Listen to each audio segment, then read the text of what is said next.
وعلى آله وصحابته أجمعين.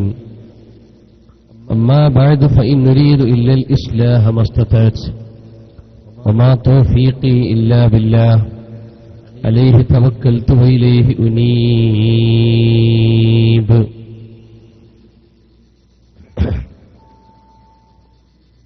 ബഹുമാനപ്പെട്ട സാദാത്തുക്കളെ, ഇവിടെ ഒരുമിച്ച് കൂടിയ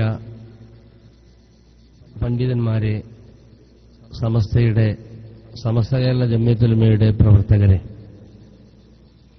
അല്ലാഹു സുബ്ഹാനഹു വ തആല നാം ഈ ഒത്തുചേർന്നതിനെ അവൻ പൊരുത്തപ്പെടുന്ന നാളെ സ്വർഗത്തിലും ഒത്തുചേരാൻ കാരണമാകുന്ന ഒരു അമലായി നമ്മിൽ നിന്ന് സ്വീകരിച്ച് അനുഗ്രഹിക്കട്ടെ. ആമീൻ. അസറിന് ശേഷം വെച്ച പരിപാടി ഇനിയും ഒരു പ്രസംഗം എന്ന് പറയുന്നത് വളരെ ഭൂഷണവിരുദ്ധമാണെന്ന് എനിക്കറിയാം.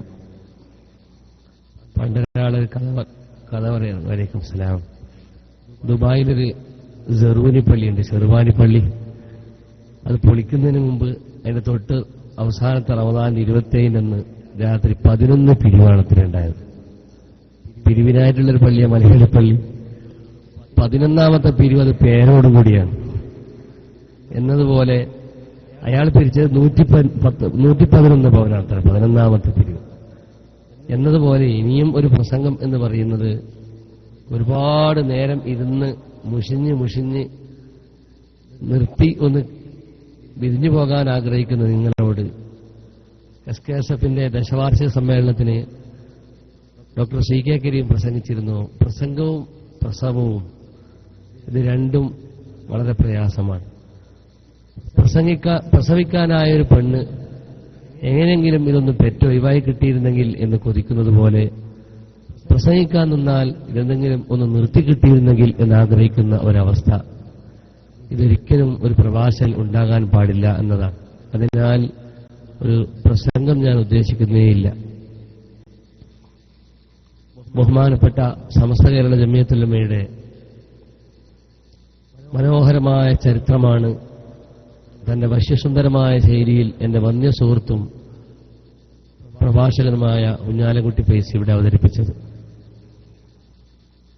മഹാനായ ഇമാം മഹ്ദി റളിയല്ലാഹു തആല അൻഹുവിന്റെ കരുത്തിലേക്ക് ഈ സമസ്ത ഏൽപ്പിക്കപ്പെടുമെന്ന കാര്യം, അവിടുന്ന് ഇതിന്റെ പതാക വഹിക്കുമെന്ന കാര്യം നിസ്സംശയമാണ്. ഇമാം മഹ്ദിയാണ് ഇനി ഇവിടെ കടന്നു വരാനുള്ളത്. ഇമാം മഹ്ദിയുടെ നേതൃത്വത്തിൽ ആയിരക്കണക്കിന്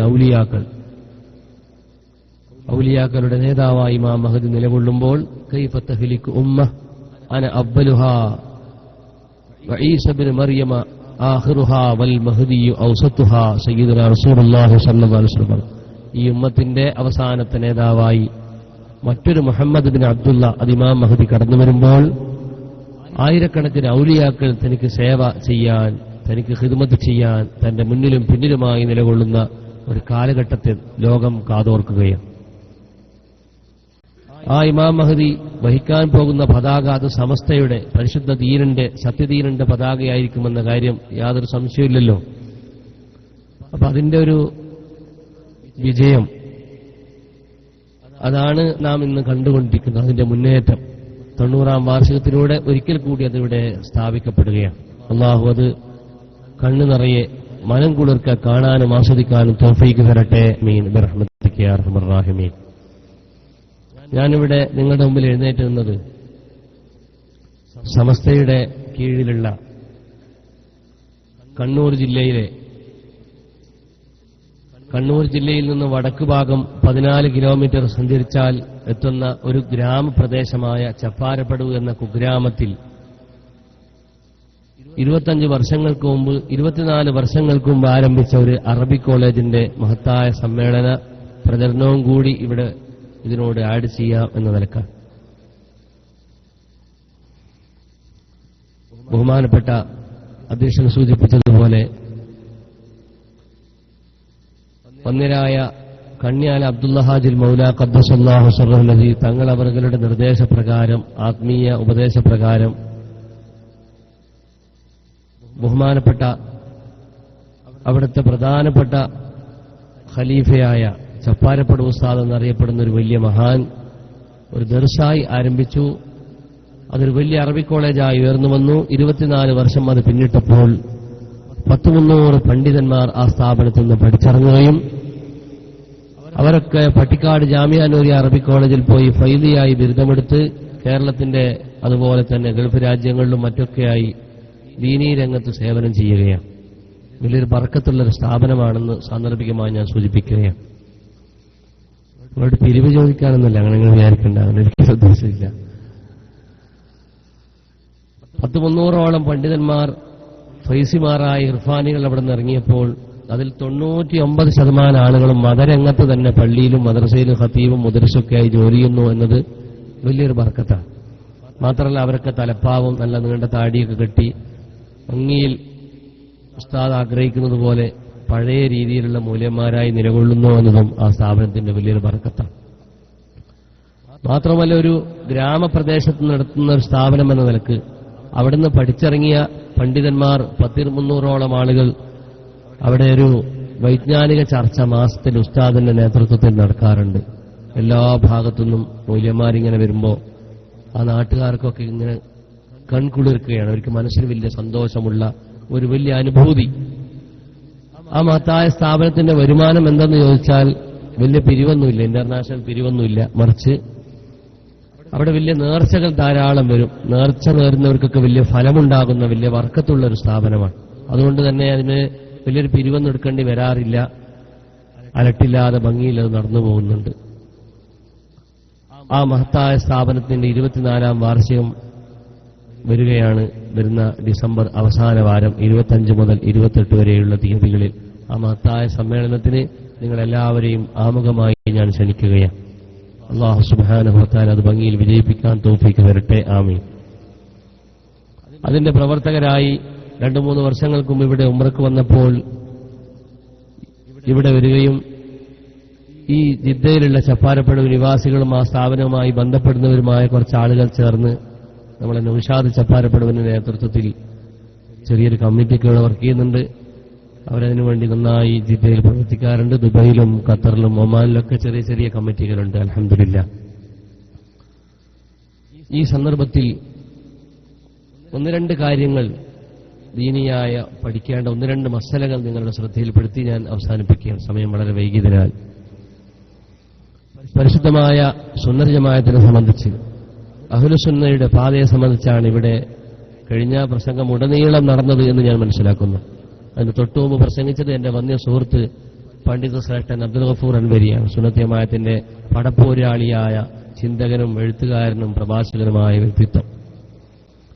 മാത്രമല്ല നമ്മുടെ KICRന്റെ എല്ലാ നേതാക്കളും ഏതാണ്ടൊക്കെ ഇവിടെ ജിദ്ദയിലാണ്. ഇവിടെ വന്നിട്ട് മസനബിയൊക്കെ ഇന്ന് ആദ്യമായിട്ട് കാണുകയാണ്. മസനബി എന്നൊക്കെ പറയുന്നതൊക്കെയെന്നല്ലാതെ. അതുപോലെ നമ്മളെ അമീർ സാഹിബ്, അങ്ങനെ ഒരുപാട് ആളുകൾ. കഴിഞ്ഞ വർഷം ബഹുമാനപ്പെട്ട നൂർ ഫൈസിനെ കാണാൻ വേണ്ടി റാസൽ ഖൈമയിൽ വളരെ ഉള്ളിന്റെ ഉള്ളിൽ മൂപ്പര് പള്ളി കാണാൻ വേണ്ടി പോയി. കേട്ടിട്ടേ ഒരുപാട് തസ്മഉ ബിൽ മഈദി ഖൈറും മിൻ തറാഹു കേട്ടുപോയി. നോക്കുമ്പോ കേട്ടത്തിലൊന്നും ആളില്ല, ചെറിയൊരു മനുഷ്യനാണ്. ഇങ്ങനെ ഓരോരുത്തരും കണ്ടുമുട്ടാനുള്ള ഒരു അവസരം എന്ന നിലക്ക് നമ്മുടെ പ്രവർത്തകരൊക്കെ ഇവിടെ ഉണ്ടാവുമല്ലോ എന്ന നിലക്ക് വന്ന് ഒരു 10 മിനിറ്റ് നേരെ സംബന്ധിക്കാൻ കുതിക്കുകയാണ്. ഈ സന്ദർഭത്തിൽ എന്തെങ്കിലും നമുക്ക് ആഖിറത്തിലും ഒരുമിച്ച് കൂടാൻ കാരണമാകാൻ ചെറിയ എന്തെങ്കിലും 1-2 മസലകൾ പറഞ്ഞ് ഞാൻ അവസാനിപ്പിക്കുന്നു.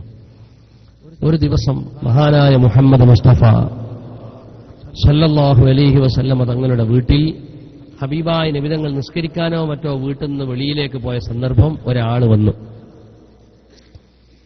വന്ന ആൾ ഒരു കമ്പിളി വെക്കുന്ന ആളാണ്, ഒരു പുതപ്പൊക്കെ വെക്കുന്നത്, ഇരിപ്പൊക്കെ ഇങ്ങനെ വെക്കുന്ന ആളാണ്. നമ്മുടെ വീട്ടിലൊക്കെ രാജസ്ഥാനികൾ ഡിസംബർ മാസവും മഴക്കാലൊക്കെ ആകുമ്പോൾ കമ്പിളി വെക്കാൻ വരാറുണ്ടല്ലോ. നമ്മുടെ പെണ്ണുങ്ങളെയാ പറ്റിക്കവർ.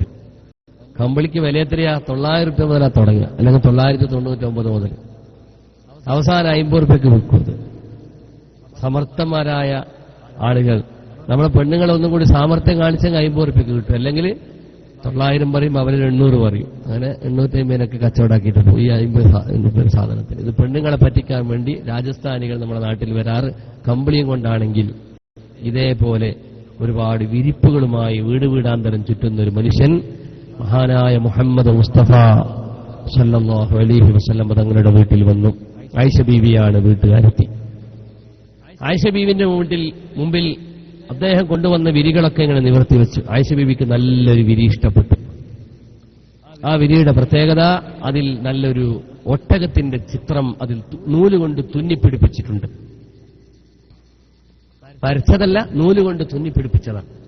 വിരിയിൽ നൂലുകൊണ്ട് തുന്നുമല്ലോ. ആ ഒട്ടകത്തിന്റെ പ്രത്യേകത, അത് ചിറകുള്ള ഒട്ടകമായിരുന്നു. ഒട്ടകത്തിന് സാധാരണ ചിറകുണ്ടാകാനില്ല, വരച്ചതാണ്. എന്തും വരക്കാലോ മനുഷ്യന്. വരച്ചത് പെണ്ണുകൊണ്ടല്ല, മറിച്ച് നൂലുകൊണ്ട് വരച്ചുണ്ടാക്കിയതാണ്. ആയിഷ ബീവിക്ക് നല്ല ചന്തം തോന്നി, നല്ല ഒരു പറക്കുന്ന കുതിര. അറബികളുടെ ഇടയിൽ ഏറ്റവും കൂടുതൽ ഉണ്ടാകുന്ന വാഹനവും മൃഗവും കുതിരയാണ്. ആ കുതിരക്ക് ചിറകുള്ളൊരു കുതിര എന്ന് പറഞ്ഞത് സ്വപ്ന കുതിരയാണല്ലോ. അതുകൊണ്ടായിരിക്കാം ആയിഷ ബീവി ആകർഷിപ്പിച്ചത്. ആയിഷ ബീവി ആ ഒരു വിരിപ്പ് വാങ്ങി, നല്ലൊരു സുന്ദരമായ വിരി വാങ്ങി. തന്റെ വീട്ടിൽ കേറുന്ന വഴിയിൽ തന്നെ, കേറുന്ന ആ എൻട്രൻസിൽ തന്നെ അതിന് തൂക്കിയിട്ട് ആയിഷ ബീവി കാണാൻ നല്ല കൗതുകമുണ്ട്.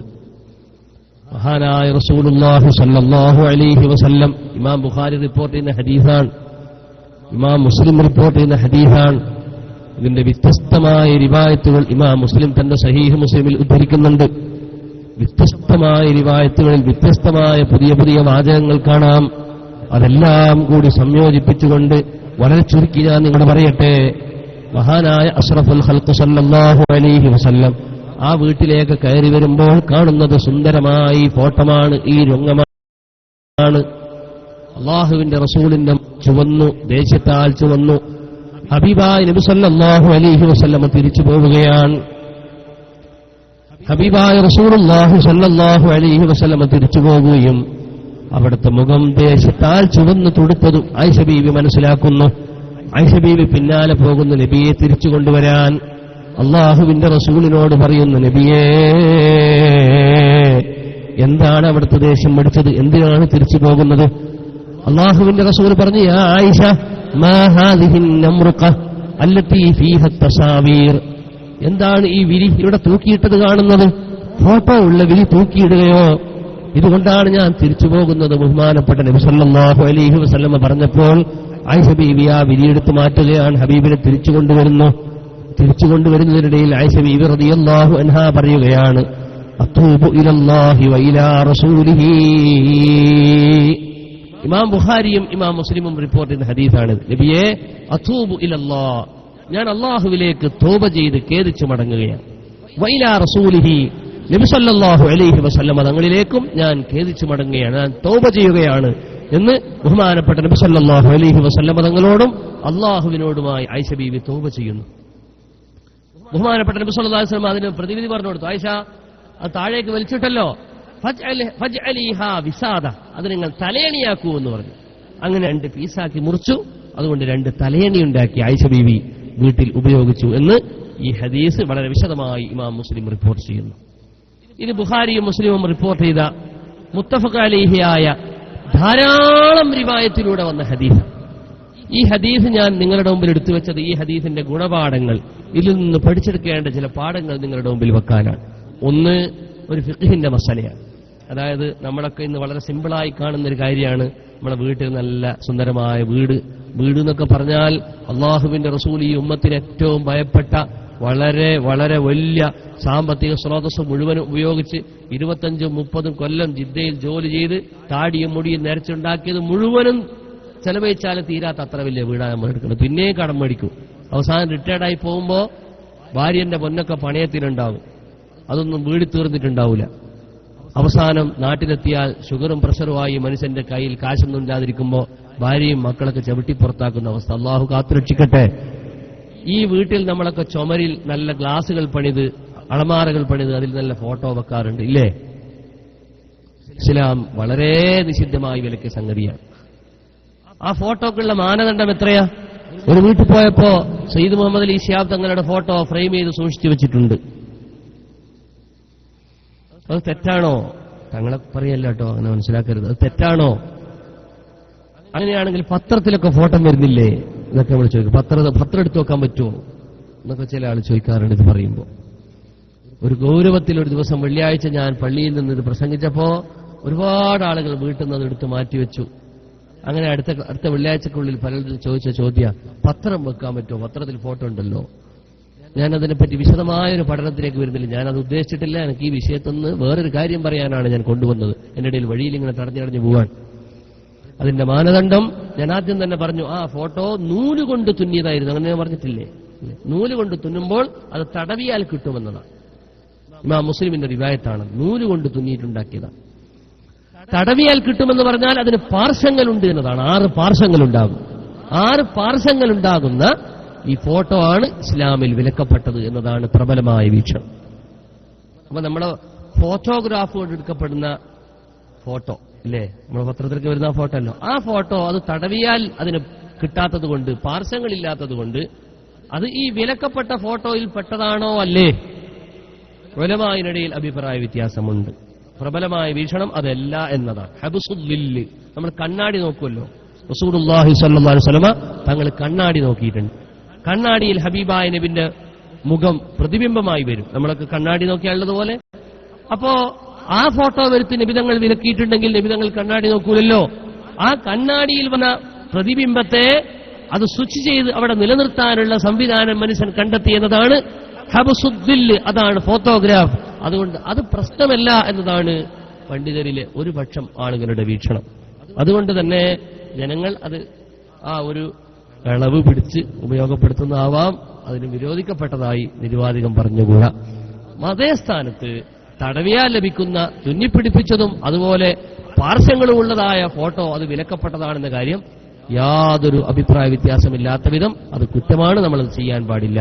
നമ്മൾ അലമാരകളിലൊക്കെ ഉണ്ട്. രണ്ടാമത്തത് ഈ ഹദീസിന്റെ പാഠം. മഹദി ആയിഷ റളിയല്ലാഹു അൻഹാ, അള്ളാഹുവിന്റെ റസൂല് ആയിഷ ബീബിയോട് പറഞ്ഞു, അത് നിങ്ങൾ തലയണി ആയിക്കോളൂ. കണ്ടോ? അപ്പോ ആ വിരി ഫോട്ടോ ഉള്ള സാധനം തലയണിയാക്കാമെന്ന് പറഞ്ഞാൽ ചെവിട്ടി മരിക്കപ്പെടുന്ന, നിസ്സാരമാക്കപ്പെടുന്ന സ്ഥലത്ത് വെക്കാം, ആദരിച്ചു വെക്കുന്നതാണ് തെറ്റ് എന്നത് ഈ ഹദീസിന്റെ മറ്റൊരു പാഠമാണ്. വേറൊരു പാഠം, ഒരുപാട് പാഠങ്ങൾ ഇതിലുണ്ട്. മറ്റൊരു പാഠം, ആയിഷ ബീബി റളിയല്ലാഹു അൻഹാ ഈ തെറ്റിന് തൗബ ചെയ്ത രംഗം നിങ്ങൾ ആലോചിക്കൂ അല്ലേ? ആയിഷ ബീബി തെറ്റിന് ഉടനെ തൗബ ചെയ്തു. എങ്ങനെയാ തൗബ? അതാ എന്റെ വിഷയം. എങ്ങനെയാ തൗബ? ആ വേർഡ് നിങ്ങൾ മറക്കരുത്. നമ്മൾ എന്തെല്ലാം ഓർമ്മിക്കുന്നുണ്ട്, മൊബൈലിൽ എത്ര ഓപ്ഷൻ നമുക്ക് ഓർമ്മയുണ്ടില്ലേ? ഈ ഹദീസിന്റെ വേർഡ് നിങ്ങൾ ഒരിക്കലും മറക്കരുത്. എന്താണ് ആ ഹദീസിൽ ആയിഷ ബീബി തൗബ ചെയ്ത രൂപം? അത്തൂബു ഇലല്ലാഹി വ ഇലാ റസൂലിഹി, അത്തൂബു ഇലല്ലാഹി വ ഇലാ റസൂലിഹി, ഞാൻ അല്ലാഹുവിലേക്ക് തൗബ ചെയ്യുന്നു, വ ഇലാ റസൂലിഹി, റസൂലുള്ളാഹിയിലേക്ക് ഞാൻ തൗബ ചെയ്യുകയാണ്. എന്താ തൗബ? ദോഷം പൊറുക്കാൻ വേണ്ടി പറയലല്ലേ തൗബ? ഞാൻ ഇനി ദോഷം ചെയ്യൂല എന്ന് മനസ്സിൽ ഉറപ്പിച്ച് ഉള്ള ദോഷത്തുനിന്ന് ഒഴിഞ്ഞു നിന്ന് ഇനി ഉള്ള ദോഷം പുറത്തു കിട്ടാൻ വേണ്ടി പടച്ചവനോട് ആവശ്യപ്പെടുന്നതിനാണ് തൗബ എന്ന് പറയും. ചുരുക്കി പറയട്ടെ, ഒക്കെ തൗബന്റെ ചെറുത്തും പറഞ്ഞൊക്കെ ഉത്തുലുബ് മതാബൻ ബിന്നദാവതി മുഖ്ലിയ വബിഅസ്മി തർകിൽ ദംബി ഫീമ ഇസ്തഖബല വബറാഅതിൻ മിൻ കുല്ലി ഹഖ്ഖിൽ ആദമി വലിഹാദിഹിൽ അർക്കാനി ഫർഅ വകമ്മില. 4 നിബന്ധനകൾ ഒത്തുചേർന്ന തൗബ നമുക്കൊക്കെ അറിയാം. എന്നാൽ ഇതേ വേർഡ് ആയിഷ ബീബി റളിയല്ലാഹു അൻഹാ റമളാന്റെ അവസാനത്തിലൊക്കെ തൗബ ചെയ്യാറില്ലേ? പഴയ പള്ളിയിലെ മുഖരിങ്ങൾ ചൊല്ലിക്കൊടുക്കുക, ഞാനും എന്റെ കെട്ടിയോളും എന്റെ മക്കളും ഇനി മുതൽ ചെയ്യൂല എന്നിങ്ങനെ ചൊല്ലിക്കൊടുക്കുക. അതൊന്നുമല്ല തൗബ. അങ്ങനെ ചൊല്ലിക്കൊടുത്താലൊന്നും തൗബയാവൂല. മറിച്ച് അവനവന്റെ മനസ്സിന്റെ അടിത്തട്ടിൽ നിന്ന് പൊട്ടി വീഴേണ്ടതാണ് തൗബ. ഈ തൗബ അല്ലാഹുവിനോടാണ് ചെയ്യേണ്ടത് എന്ന കാര്യത്തിൽ സംശയമില്ലല്ലോ.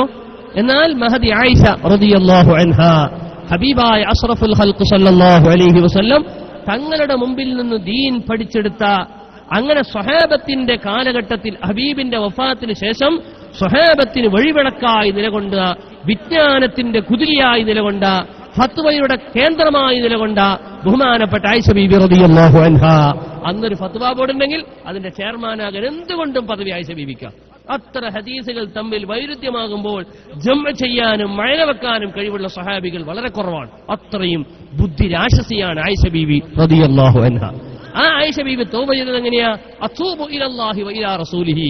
ഇത് ഇമാം ബുഖാരിയുടെ വേർഡാണ്, ഇത് ഇമാം മുസ്ലിം ഉദ്ധരിച്ച ഹദീസാണ്. രണ്ടാണ് ഉദ്ധരിച്ചിട്ടുണ്ട്. നിങ്ങൾ മറക്കരുത്, ഈ വേർഡ് നിങ്ങൾ മറക്കരുത്. എന്തെല്ലാം ഓർമ്മിക്കുന്നുണ്ടില്ലേ? എത്ര ഇന്ത്യൻ പ്രധാനമന്ത്രിമാരൊക്കെ പേര് പഠിക്കാൻ തന്നെ ഭയങ്കര, അടൽ ബിഹാരി വാജ്പേയി എന്നൊക്കെ നമ്മൾ പഠിച്ചില്ലേ? അത്രയൊന്നും ഇല്ലല്ലോ. അത്തൂബു ഇലല്ലാഹി വ ഇലാ റസൂലിഹി അത്ര ഇല്ല. അതൊന്ന് പഠിച്ചു വെക്കണം, അത് മറക്കരുത്, ആരും മറക്കരുത്. ആ വേർഡ് അത്തൂബു ഇലല്ലാഹ്, ഞാൻ അല്ലാഹുവിലേക്ക് തൗബ ചെയ്യുന്നു, വ ഇലാ റസൂലിഹി, ഞാൻ റസൂലുള്ളാഹിയിലേക്കും തൗബ ചെയ്യുന്നു. ഇനി ഞാൻ നിങ്ങളുടെ മുമ്പിൽ ഒരു കാര്യം വെക്കുകയാണ്. എന്താ? ഒരാൾ എന്നോട് വന്ന് ഇന്ന് ചോദിച്ചതാ, നബിയെ ദോഷം പൊറുക്കണേ എന്ന് ചോദിക്കാൻ പറ്റുമോ? പറ്റുമോ? നബിയാണോ ദോഷം പൊറുക്കണത്? പറ്റുമോ? അങ്ങനെ പറയാൻ പറ്റുമോ? നബി ദോഷം പുറത്തു തരുമോ? നബി ദോഷം പുറത്തു തരുമോ? നിങ്ങൾ ചിന്തിക്കൂ. ദോഷം പൊറുക്കാൻ അള്ളാഹിനോടല്ലേ ചോദിക്കേണ്ടത്, നബിനോടൊന്നും ചോദിക്കാൻ പറ്റില്ലല്ലോ. നബിയെ ഇഹ്ദിന സിറാത്തൽ മുസ്തഖീം, എന്നെ സിറാത്തൽ മുസ്തഖീമിലേക്ക് ചേർക്കണേ. നമ്മൾ 5 നേരവും പടച്ചവനോട് ദ്വാരക്കുന്ന 17 തവണ നിർബന്ധമായി ദ്വാരക്കുന്ന അല്ലാഹുമ്മ ഇഹ്ദിന സിറാത്തൽ മുസ്തഖീം. അല്ലാഹുമ്മ എന്നാണ് പറയുന്നില്ലെങ്കിലും പടച്ചവനോടാ പറയണത്, അല്ലേ? പടച്ചവനെ സിറാത്തൽ മുസ്തഖീമിൽ ചേർക്കണം. ഈ ചോദ്യം, നബിയെ ഇഹ്ദിന സിറാത്തൽ മുസ്തഖീം, എന്നെ സിറാത്തൽ മുസ്തഖീമിൽ ചേർക്കണേ നബിയെ, അല്ലെങ്കിൽ മൊഹീദ്ദീൻ ശൈഖ് തങ്ങളെ ഇഹ്ദിന സിറാത്തൽ മുസ്തഖീം എന്ന് ചോദിക്കാൻ പറ്റുമോ എന്ന് ഒരു സഹോദരന്റെ ചോദ്യമാണ്, ന്യായമായ ചോദ്യം. നിങ്ങൾ ആലോചിക്കൂ. രാവിലെ ഒരാളായിട്ട് ഇങ്ങനെ ഇന്ന് സംസാരിച്ചപ്പോൾ ഹറമിന്റെ പരിസരത്ത് ഒരാൾ എന്നോട് മുമ്പിലിട്ട ചോദ്യങ്ങളാണ്. ഞാനതിങ്ങനെ ആലോചിച്ച് കിട്ടിയ മറുപടികൾ നിങ്ങളോടൊപ്പം പങ്കുവെക്കുകയാണ്. ഞാൻ തുടങ്ങി വെച്ചത് ആയിഷ ബീവിന്റെ ഹദീസ് എന്നാണ്. ആയിഷ ബീവി എന്താ ചെയ്തത്? ആയിഷ ബീവി പറയുന്നു, അത്തൂബു ഇലല്ലാ, ഞാൻ അല്ലാഹുവിലേക്ക് തൗബ ചെയ്യുന്നു. തെറ്റ് ചെയ്തത് നബിയോടല്ല, അല്ലാഹുവിനോടാണ്. അല്ലേ? നബിയോടാണോ തെറ്റ് ചെയ്തത്? അല്ല. ഫോട്ടോ വീട്ടിൽ വെക്കുക എന്നത് ശറഇൽ മുഹറമായ ഹറാമായ ഒരു കാര്യമാണ്. ഇത് ഹറാമാക്കിയത് അള്ളയാണ്. ആ ഹറാം ആയിഷ ബീവി ചെയ്താൽ ആ തെറ്റ് അള്ളാഹുവിനോടാണ് തെറ്റ്. എന്നിട്ടും ആയിഷ ബീവി പറയുന്നു, എന്താ? അത്തൂബു ഇലല്ലാ, ഞാൻ അള്ളാഹുവിലേക്ക് തൗബ ചെയ്യുന്നു. വഇലാ റസൂലിഹി, ഞാൻ റസൂലുള്ളാഹിയിലേക്കും ഞാൻ തൗബ ചെയ്യുകയാണ്. മഹദി ആയിഷ റളിയല്ലാഹു അൻഹാ. എന്താണ് ആ പറഞ്ഞതിന്റെ അർത്ഥം? ആയിഷ ബീവി റസൂലുള്ളാഹി തങ്ങളെ നിങ്ങൾ എനിക്ക് ദോഷം പുറത്തു തരൂ എന്നാണോ ആ പറഞ്ഞതിനർത്ഥം? അല്ല. രണ്ടിടത്തും 2 മയനയാണ്. അള്ളാഹുവിനോട് ഞാൻ ദോഷം പൊറുക്കാൻ ഞാൻ തൗബ ചെയ്യുന്നു എന്ന് പറഞ്ഞാൽ അള്ളാഹുവേ എന്റെ ദോഷം നീ പുറത്തു തരണമേ എന്നാണ്. വഇലാ റസൂലിഹി, റസൂലുള്ളാഹിയിലേക്ക് ഞാൻ തൗബ ചെയ്യുന്നു എന്ന് പറഞ്ഞാൽ നബിയെ നിങ്ങൾ എന്റെ ദോഷം പുറത്തു തരണം എന്നല്ല, നബിയെ നിങ്ങൾ എന്റെ ദോഷം പൊറുക്കാൻ കാരണമാകണമെന്നാണ്. അതെങ്ങനെയാ നബി കാരണമാവുക? നബി ഒന്നുകിൽ ശഫാഅത്ത് ചെയ്യാം, നബി ഒന്നുകിൽ ദുആ ചെയ്യാം, നബി ഒന്നുകിൽ ആയിഷ ബീവിന്റെ കാര്യം അള്ളാഹുവിനോട് പറയാം, അല്ലെങ്കിൽ നബിനോട് ആയിഷ ബീവി പറഞ്ഞ കാരണത്താൽ അള്ളാഹു പുറത്തു കൊടുക്കാം. ഈ കാരണങ്ങളൊക്കെ കൊണ്ട് നബിയേ അങ്ങയോട് ഞാൻ തൗബ തേടുന്നു എന്ന് മഹദി ആയിഷ ബീവി റളിയല്ലാഹു അൻഹാ ചോദിച്ചിരിക്കുകയാണ്. ഈ ആയിഷ ബീവിയുടെ ചോദ്യം ഇതൊരു തെറ്റായി നമുക്ക് വിലയിരുത്താൻ പറ്റുമോ? ആയിഷ ബീവി തെറ്റിയതെന്ന് പറയാൻ പറ്റുമോ? ഇസ്ലാമിക ലോകത്ത് നമുക്ക് മുഴുവനും വിജ്ഞാനം പകർന്നു തന്ന ആയിഷ ബീവി റളിയല്ലാഹു അൻഹാ ഇതുകൊണ്ട് പിഴച്ചുപോയി എന്ന് പറയാൻ പറ്റുമോ? ഒരു മുസ്ലിമായ മനുഷ്യൻ അത് പറയൂല. അത് പറയുന്ന ഒരു നേരെ വെളിച്ചമുള്ള മുസ്ലിമും അല്ല. മറിച്ച് ആയിഷ ബീവി എന്തിനാ അങ്ങനെ പറഞ്ഞത്? ഈ കുടുക്കുള്ള വാക്ക് അത്തൂബു ഇലല്ലാ, അള്ളാഹിനോട് ഞാൻ തൗബ ചെയ്യുന്നു എന്ന് പറഞ്ഞാൽ പോരെ? എന്തിനാ ആയിഷ ബീവി ഈ കുടുക്കുള്ള വാക്ക് പറഞ്ഞത്? നമുക്ക് പഠിപ്പിച്ചു തരാനാണ്. അതാണ് സുന്നത്ത് ജമാഅത്ത് എന്ന് പറയുന്നത്. അള്ളാഹുവിലേക്ക് ഒരു മനുഷ്യന് ഒരു വസീല വേണം. ഒരു മുഅ്മിനായ മനുഷ്യന് അള്ളാഹുവിലേക്ക് ഒരു വസീല വേണമെന്ന് വിശുദ്ധ ഖുർആൻ പറയുന്നുണ്ട്. ആ വസീലയാണ് ആയിഷ ബീബി അതിലൂടെ പഠിപ്പിച്ചെന്നത്. ചുരുക്കുകയാണ് ഞാൻ. എന്താണ് വസീല? ബിസ്മില്ലാഹിർ റഹ്മാനിർ റഹീം. യാ അയ്യുഹല്ലദീന ആമനു തഖുല്ലാഹ് വബ്തഗൂ ഇലൈഹിൽ വസീല. ഓ മുഅ്മിനീങ്ങളെ, സത്യവിശ്വാസികളെ, നിങ്ങൾ അള്ളാഹുവിനെ ഭയപ്പെടണം, അള്ളാഹുവിനെ തഖ്വ ചെയ്യണം. ആ തഖ്വക്ക് വബ്തഗൂ ഇലൈഹിൽ വസീല, അള്ളാഹുവിലേക്ക് നിങ്ങളെ അടുപ്പിക്കുന്ന ഒരു വസീല, നിങ്ങളുടെയും അള്ളാഹുവിന്റെയും ഇടയിലുള്ള ഒരു വസീല, ഒരു സഫീർ, ഒരു അംബാസഡർ നിങ്ങളുടെ ഇടയിൽ ഉണ്ടാക്കണേ എന്ന് അള്ളാഹു തആല മുഅ്മിനീങ്ങളോട് സൂറത്ത് മാഇദയുടെ 35-ാമത്തെ വചനത്തിലൂടെ പഠിപ്പിക്കുകയാണ്. വബ്തഗൂ ഇലൈഹിൽ വസീല. അതാണ് ആയിഷ ബീബി റളിയല്ലാഹു തആല അൻഹാ ഇവിടെ ചെയ്തത്. ഖുർആനിൽ അതിന് സമാനമായ ഒരുപാട് സംഭവങ്ങൾ കാണാം. ചുരുക്കട്ടെ ഞാൻ, വിശുദ്ധ ഖുർആനിൽ തന്നെ കാണാം, വലൗ അന്നഹും ഇദ്ദലമൂ അൻഫുസഹും ജാഊക ഫസ്തഗ്ഫറുല്ലാഹ വസ്തഗ്ഫറ ലഹുമുർ റസൂൽ. ഏതൊരു മനുഷ്യനും തെറ്റുകൾ ചെയ്താൽ ആ തെറ്റ് ചെയ്ത മനുഷ്യൻ അള്ളാഹുവിനോട് തൗബ ചെയ്യുകയും ഹബീബായ നബിന്റെ അടുത്തവൻ വരികയും ചെയ്താൽ, റസൂലുള്ളാഹി സ്വല്ലല്ലാഹു അലൈഹി വസല്ലം തങ്ങളുടെ അടുത്ത് വരിക എന്ന് പറഞ്ഞാൽ റൗള ശരീഫിലേക്ക് പോകൽ മാത്രമല്ല, ഹബീബായ നബിനെ വസീലയാക്കുക. അപ്പൊ ഒരു മുഅ്മിനായ മനുഷ്യന്റെ ഇടയിൽ അല്ലാഹു തആലാന്റെയും ഒരു മുഅ്മിനായ മനുഷ്യന്റെയും ഇടയിലുള്ള സഫീറാണ്, അംബാസഡറാണ്, വാസിത്തയാണ്, വസീലയാണ് സയ്യിദുൽ വറാ മുഹമ്മദ് മുസ്തഫ സല്ലല്ലാഹു അലൈഹി വസല്ലം. അത് നബിതങ്ങൾ മാത്രമല്ല, നബിതങ്ങളുടെ ഖലീഫമാരായ ഔലിയാക്കളൊക്കെ അതിൽപ്പെടും. അത് ഇസ്ലാമിക സ്വഭാവം അതാണ്. അങ്ങനെ ഇസ്ലാം എന്ന് പറയുന്ന ഒന്ന് അതാണ്. ഇവിടെ ബഹുമാനപ്പെട്ട കുഞ്ഞാലംകുട്ടി ഫൈസി അവതരിപ്പിച്ച സമസ്തയുടെ ആലിമീങ്ങളൊക്കെ ഇവിടെ പഠിപ്പിച്ചതും സ്ഥാപിച്ചതും അവർ നിലകൊണ്ട മാർഗവും അങ്ങനെയാണ്. അവരെല്ലാവരും നിലകൊണ്ട മാർഗം അങ്ങനെയാണ്. ഇനി രണ്ടാമത് ഇതേ ചാപ്റ്റർ, ഇതിന്റെ മറ്റൊരു ഭാഗം നമ്മളെ ചെറുപ്പക്കാർക്കൊക്കെ സംശയം ഉണ്ടാകുന്ന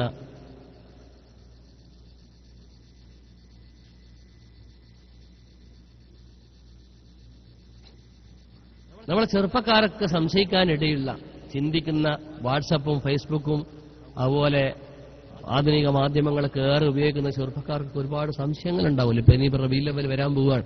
മഴ പെയ്യുമ്പം തവരകൾ ഇങ്ങനെ മുളക്കുമെന്നതുപോലെ റബീഉൽ അവ്വൽ ഇങ്ങനെ കടവരുമ്പോൾ ഒരുപാട് ആളുകൾ ഇങ്ങനെ രംഗത്ത് വരും. നബിദിനത്തിന്റെ അടിത്തറയെല്ലാം ചോദ്യം ചെയ്തിട്ട് ഇൻഷാ അല്ലാഹ് നിങ്ങൾ കണ്ടോളൂ. വാട്സപ്പിലൊക്കെ അത് തന്നെയായിരിക്കും വിഷയം. ഇപ്പൊ കഴിഞ്ഞ ആഴ്ച തന്നെ തുടങ്ങിയിട്ടുണ്ട് ഓരോരുത്തർ ഇങ്ങനെ വിളിച്ച് സംശയം ചോദിക്കല്. അപ്പൊ അതുകൊണ്ട് നമ്മളെ ചെറുപ്പക്കാർക്കൊക്കെ വളരെയേറെ സംശയം വരുന്ന ഒരു ഫീൽഡാണ്. നബിയെ എന്റെ ദോഷം പുറത്തു തരാൻ പറ്റുമോ? നബിയെ എന്റെ ദോഷം പൊറുക്കണേ എന്ന് പറയാൻ പറ്റുമോ? നബിയെ എന്നെ സഹായിക്കണേ, നബിയെ എന്നെ ഹിദായത്താക്കണേ എന്ന് പറയാൻ പറ്റുമോ? ബഹുമാനപ്പെട്ട ആയിഷ ബീബി റളിയല്ലാഹു അൻഹാ നബി സല്ലല്ലാഹു അലൈഹി വസല്ലം തങ്ങളോട് ചോദിച്ചിരിക്കാൻ, നബിയെ എന്റെ തൗബ സ്വീകരിക്കണം, ഞാൻ നിങ്ങളിലേക്ക് തൗബ ചെയ്യുകയാണ്. രണ്ടാമത്തത് ഇർതകബ്തു അലൽ ഖതാ غير حسد وادت لك أشكو فيه يا سيدي خير النبي يا سيدي خير النبي. ഓർക്കൊക്കെ പോകാനൊരു സലാത്ത് അസ്സലാത്തു വസ്സലാമു അലർ റസൂൽ അശ്ഫീഇൽ അബ്താഹി വൽഹബീബിൽ അറബി.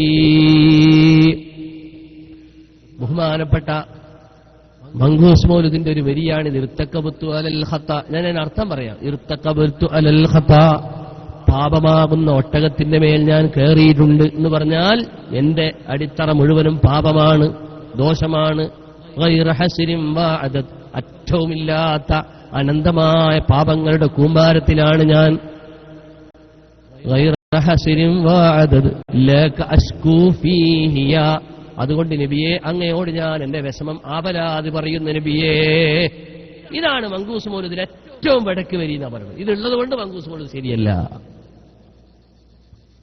കഴിഞ്ഞ വർഷം റബീഉൽ അവ്വലിന് കണ്ണൂർ ജില്ലയിലെ കമ്പിൽ എന്ന സ്ഥലത്ത് വെച്ച് SYSന്റെ നേതൃത്വത്തിൽ ഞങ്ങളൊരു തുറന്ന സംവാദം, തുറന്ന ആർക്കും ചോദിക്കാമെന്നൊരു പരിപാടി വെച്ചപ്പോ മുജാഹിദുകൾ ഞങ്ങൾക്ക് എഴുത്തുന്നു, ഇങ്ങനെ തുറന്ന സംവാദം ഞങ്ങളെ വിളിക്കാണ്ട് വേണ്ട, നേരിട്ട് ഞങ്ങളെ വിളിച്ചൊരു തുറന്ന സംവാദം ഉണ്ടോ എന്ന് ചോദിച്ചു. ഇത് അടഞ്ഞ സംവാദം എന്ന് പറഞ്ഞു. അങ്ങനെ ഒരു മദ്രസന്റെ ഉള്ളിൽ കയറി ഇരിക്കലായിരിക്കുമല്ലോ നിങ്ങളിപ്പോ തുറന്നെന്ന് പറഞ്ഞു. ഞങ്ങൾ പബ്ലിക് എന്നാ തുറന്നതോട് ഉദ്ദേശിച്ചത്. മദ്രസന്റെയോ അല്ലെങ്കിൽ ഓഡിറ്റോറിയത്തിന്റെ ഉള്ളിലായാൽ അത് അടഞ്ഞു പോകും, അതുകൊണ്ട് ഞങ്ങൾ പരസ്യമായിട്ട് വരുമെന്ന് പറഞ്ഞ് ഞങ്ങൾ കമ്പില്ല മൈതാനിയിൽ നടത്തുമെന്ന് പറഞ്ഞപ്പോൾ എന്നാ പിന്നെ ഞങ്ങൾക്ക് പരസ്യമായിട്ട് തന്നെ ഒരു സംവാദം ഇരുകൂട്ടരിരുത്തി നടത്തിക്കളയാന്ന് പറഞ്ഞ വ്യവസ്ഥ എഴുതി. അങ്ങനെ അവസാനം അവിടെ നടക്കാൻ പറ്റിയില്ല. ഈ വരുന്ന ജനുവരി 12-ാം തീയതി പട്ടിക്കാട് ജാമിയാനൂരിന്റെ സമ്മേളനം കഴിഞ്ഞ് പിറ്റേന്ന് നടക്കാൻ പോവാൻ ഞങ്ങൾ ആ വ്യവസ്ഥയ്ക്ക് ഇരുന്നപ്പോൾ ഞങ്ങൾ പറഞ്ഞു, എന്താ പറഞ്ഞത്, നബിദിനെ ശിർക്കാന്നല്ലേ ഞങ്ങൾ പറഞ്ഞത്? അങ്ങനെ പറയുന്നില്ല. പിന്നെന്താ പറയണത്? നബിദിനത്തിൽ ഇർതകബ്തുള്ളത് കൊണ്ട് ശിർക്കാണ്. അപ്പൊ ഇതാ ശിർക്കിന്റെ പേര്. എന്തായാലുള്ളത്, ഞാൻ ഒരുപാട് പാപം ചെയ്തിട്ടുണ്ട് നബിയെ, അറ്റമില്ലാത്ത പാപം. അതുകൊണ്ട് ലേക്ക് അഷ്കൂ, ഞാൻ അങ്ങയോട് ശിക്കായത്ത് പറയുന്നു. ശിക്കായത്ത് പറഞ്ഞ ആവലാതി വിഷമം പറയുന്നു നബിയെ. നബിയെ ദോഷം പൊറുക്കണേ നീ പറഞ്ഞിട്ടില്ല. ഉണ്ടോ? എന്താ മിണ്ടാത്തത്? ഇല്ല, അതിലൊറ്റ വാക്കില്ല. നിങ്ങൾ ചോദിക്കണം എവിടെയല്ല ദോഷം പൊറുക്കുന്ന വാക്കില്ല. ഉണ്ടെങ്കിൽ തന്നെ അതിന്റെ സ്ഥിതി നമ്മൾ നേരത്തെ പറഞ്ഞു. ആയിഷ ബീബി പറഞ്ഞില്ലേ, അത്തൂബു ഇല, മറന്നു നിങ്ങൾ? എന്താ പറഞ്ഞേ? അത്തൂബു ഇലല്ലാഹി വ ഇലാ റസൂൽ. ആയിഷ ബീബിയാ പറഞ്ഞത്, ഇമാം ബുഖാരിയാ റിപ്പോർട്ട് ചെയ്തത്, ഇമാം മുസ്ലിമാ റിപ്പോർട്ട് ചെയ്തത്. എന്നാൽ ഇർതകബ്തുൽ അതും ഇല്ലേ, ലേക്ക് അഷ്കൂ, ഞാൻ ശിക്കായത്ത് ചെയ്യുന്ന ആവലാതി ബോധിപ്പിക്കുന്നു. ഞങ്ങളുടെ നേതാവാര റസൂലുള്ളാഹി സ്വല്ലല്ലാഹു അലൈഹി വസല്ലം ഇല്ലേ, നേതാവായിരുന്ന നബി എന്ന് പറയുന്നില്ല. നമ്മുടെ നേതാവായിരുന്ന ബഹുമാനപ്പെട്ട മുഹമ്മദ് അലി ശിഹാബ് തങ്ങൾ നമ്മൾ പറയാറുണ്ട് ഇല്ലേ, ഇന്ന പാർട്ടിയുടെ നേതാവായിരുന്ന ഇന്ന മനുഷ്യനെന്ന് പറയാറുണ്ട്. അള്ളാഹുവിന്റെ നേതാവായിരുന്ന എന്നല്ല പറയുന്നത്. പിന്നെന്താ പറയണത്? നമ്മുടെ നേതാവ് അഷ്റഫുൽ ഖൽഖ് സല്ലല്ലാഹു അലൈഹി വസല്ലം ഹബീബിന്റെ ജനാദ ബഹുമാനപ്പെട്ട ആയിഷ ബീവിന്റെ വീട്ടിന്റെ മുറ്റത്ത് വെച്ചപ്പോൾ അങ്ങ് ദൂരെയുള്ള സുന്നിൽ നിന്ന് ഹബീബിന്റെ വഫാത്തിന്റെ വാർത്ത അറിഞ്ഞുകൊണ്ട് വളരെ ദൂരത്തുനിന്ന് ഓടി വരുമ്പോഴേക്ക് ഏതാണ്ട് ദുഹാ സമയം കഴിഞ്ഞു തുടങ്ങുന്നേ ഉള്ളൂ, ദുഹറായിട്ടില്ല. മദീനയുടെ പരിസരം മുഴുവനും നിറഞ്ഞു കവിഞ്ഞ ജനസാഗരത്തിന്റെ മുമ്പിലേക്ക് മഹാനായ ഉമർ ഇബ്നുൽ ഖത്താബ് റളിയല്ലാഹു അൻഹു തന്റെ വാളിന്റെ വായ്ത്തല ഉയർത്തിപ്പിടിച്ചുകൊണ്ട് എന്റെ ഹബീബ് മരിച്ചാൽ, എന്റെ ഹബീബ് വഫാത്താ എന്ന് ആരെങ്കിലും പറഞ്ഞാൽ എന്റെ ഈ വാളിന്റെ വായ്ത്തലക്ക് ഞാൻ അവരെ ഇരയാക്കുമെന്ന് പറഞ്ഞ് ഉച്ചേസ്തരം പ്രഖ്യാപിച്ച് സർവരെയും മൂക്കിന്റെ മുമ്പിൽ ബഹുമാനപ്പെട്ട ഉമർ ഇബ്നുൽ ഖത്താബ് തങ്ങൾ അടക്കി ഒതുക്കി നിർത്തുന്ന സന്ദർഭത്തിൽ ഓടി സുൻഹിൽ നിന്ന് ഹബീബിന്റെ ഹദറത്തിലേക്ക് വന്ന് ആയിഷ ബീവിന്റെ വീട്ടിന്റെ ഉള്ളിലേക്ക് കയറി ഹബീബിന്റെ മുഖത്തുള്ള യമനിയൻ സുഹൂലിയൻ പുതപ്പ് നീക്കിയിട്ട് അവിടത്തെ നെറ്റിയിലേക്ക് ഒരു ചുംബനം നൽകിയിട്ട് ബഹുമാനപ്പെട്ട സിദ്ദീഖുൽ അക്ബർ പറഞ്ഞൊരു വാചകമുണ്ട്. അതിമാം ബുഖാരി റിപ്പോർട്ട് ചെയ്ത വാചകമാണ്, അതിമാം മുസ്ലിം റിപ്പോർട്ട് ചെയ്ത വാചകമാണ്, അത് സർവ്വ ഹദീസിന്റെ ഗ്രന്ഥങ്ങളിലും ഉദ്ധരിച്ച വാചകമാണ്. എന്താണ് അവർ എന്ന് പറഞ്ഞത്? തിബ്ത ഹയ്യൻ വമയ്യിതൻ യാ റസൂലല്ലാഹ്. അങ്ങ് ജീവിച്ചിരിക്കുമ്പോഴും തീബാണ് നബിയെ, അങ്ങ് വഫാത്തായപ്പോഴും തീബാണ് നബിയെ, അങ്ങ് ജീവിച്ചിരിക്കുന്നവരും ത്വയ്യിബാണ് നബിയെ, അങ്ങ് വഫാത്തായപ്പോഴും ത്വയ്യിബാണ് നബിയെ.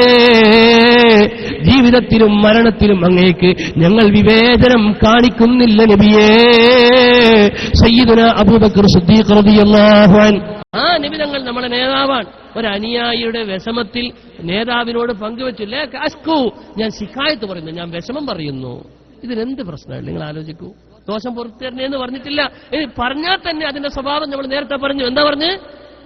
അത്തൂബു ഇലല്ലാഹി വ ഇലാ റസൂലിഹി. നിങ്ങൾ ആലോചിക്കൂ, മുത്തുമുമിനീങ്ങൾ മനസ്സിലാക്കണം. ബഹുമാനപ്പെട്ട ഇമാമുമാർ എവിടെയെങ്കിലും പഴച്ചിനോ? അങ്ങനെ പഴപ്പിക്കുമോ നമ്മളെ? മഹാന്മാരായ മഖ്ദൂമുമാർക്ക് അവർ രചിച്ച മൗലൂദ് കിതാബിൽ എവിടെയെങ്കിലും പിഴവ് വരുമോ? അതുകൊണ്ട് ഞാനിവിടെ പറഞ്ഞു വരുന്നത്, എന്തിനാണ് മൊയ്‌ദി ഷേഖിനോട് അല്ലെങ്കിൽ റസൂലുള്ളാഹിനോട് എന്തിനാ പറയണത്? അള്ളാഹിനോട് തന്നെ അങ്ങ് പറഞ്ഞാൽ പോരെ എന്ന് ചിന്തിക്കുന്ന ആളുകൾ നമ്മുടെ കൂട്ടത്തിൽ വളർന്നു വരും. ഇനിയുള്ള സാഹചര്യം, ഇനിയുള്ള മണ്ണ്, ഇനിയുള്ള വായു അങ്ങനെയുള്ള മണ്ണാണ്. അവിടെ നമ്മൾ നേരത്തെ ബേസ്മെന്റ് ചെയ്യണം. നമ്മൾ അടിത്തറ എന്താ? ഒന്ന്, അള്ളാഹുവിനോട് പൊറുക്കലിനെ തേടേണ്ട ആയിഷ ബീവി റളിയല്ലാഹു അൻഹാ ഈ ഉമ്മത്തിന് ദീൻ പഠിപ്പിച്ചു തരികയാണ്. പോരാ, വഇലാ റസൂലിഹി എന്ന് കൂടി പറയണം. എന്തിനാണത്? ഫൈനഹു വസീലത്തുൻ ബൈനനാ വബൈനല്ലാഹ്. അള്ളാഹുവിന്റെയും നമ്മുടെയും ഇടയിലുള്ള വസീലയാണ് മുഹമ്മദ് മുസ്തഫ സല്ലല്ലാഹു അലൈഹി വസല്ലം. ഇനി ഒന്നുകൂടി അതിനോട് ചേർന്ന് നിൽക്കുന്ന ഒരു സംഭവം കൂടി പറഞ്ഞു നിർത്തട്ടെ. നിങ്ങൾക്കറിയില്ലേ മദീന? അള്ളാഹു മദീനയിൽ സിയാറത്ത് ചെയ്യാൻ തൗഫീഖ് തരട്ടെ. മദീനയിൽ ഇമാം മാലിക് റളിയല്ലാഹു തആല അൻഹു വലിയ മുദരിസായിരുന്നു. ഇമാം അഹ്ലിൽ മദീന എന്നാണ് മൂപ്പരെ പറയാൻ. മദീനയിൽ വലിയ പണ്ഡിതനായ ഇമാം മാലിക് റളിയല്ലാഹു അൻഹു. മദീനത്തെ ജന്നത്തുൽ ബഖീലെ മുമ്പിൽ തന്നെ ഖബർ കിട്ടി മാലിക് റളിയല്ലാഹു അൻഹുവിന്. ശ്രദ്ധിച്ചിട്ടുണ്ടോ നിങ്ങൾ?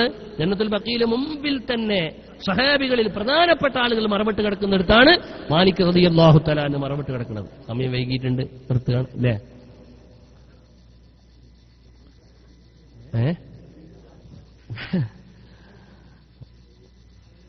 ബഹുമാനപ്പെട്ട ഇമാം മാലിക് എന്താ എല്ലാവരും ഒന്ന് എഴുന്നേറ്റൊന്ന് ഇരുന്നട്ടെ. നിങ്ങൾ എഴുന്നേൽപ്പിക്കുന്നൊന്നുമല്ല കേട്ടോ, മര്യാദ കേടാ നിനക്കറിയാം. ഒന്നിരിക്കണേ.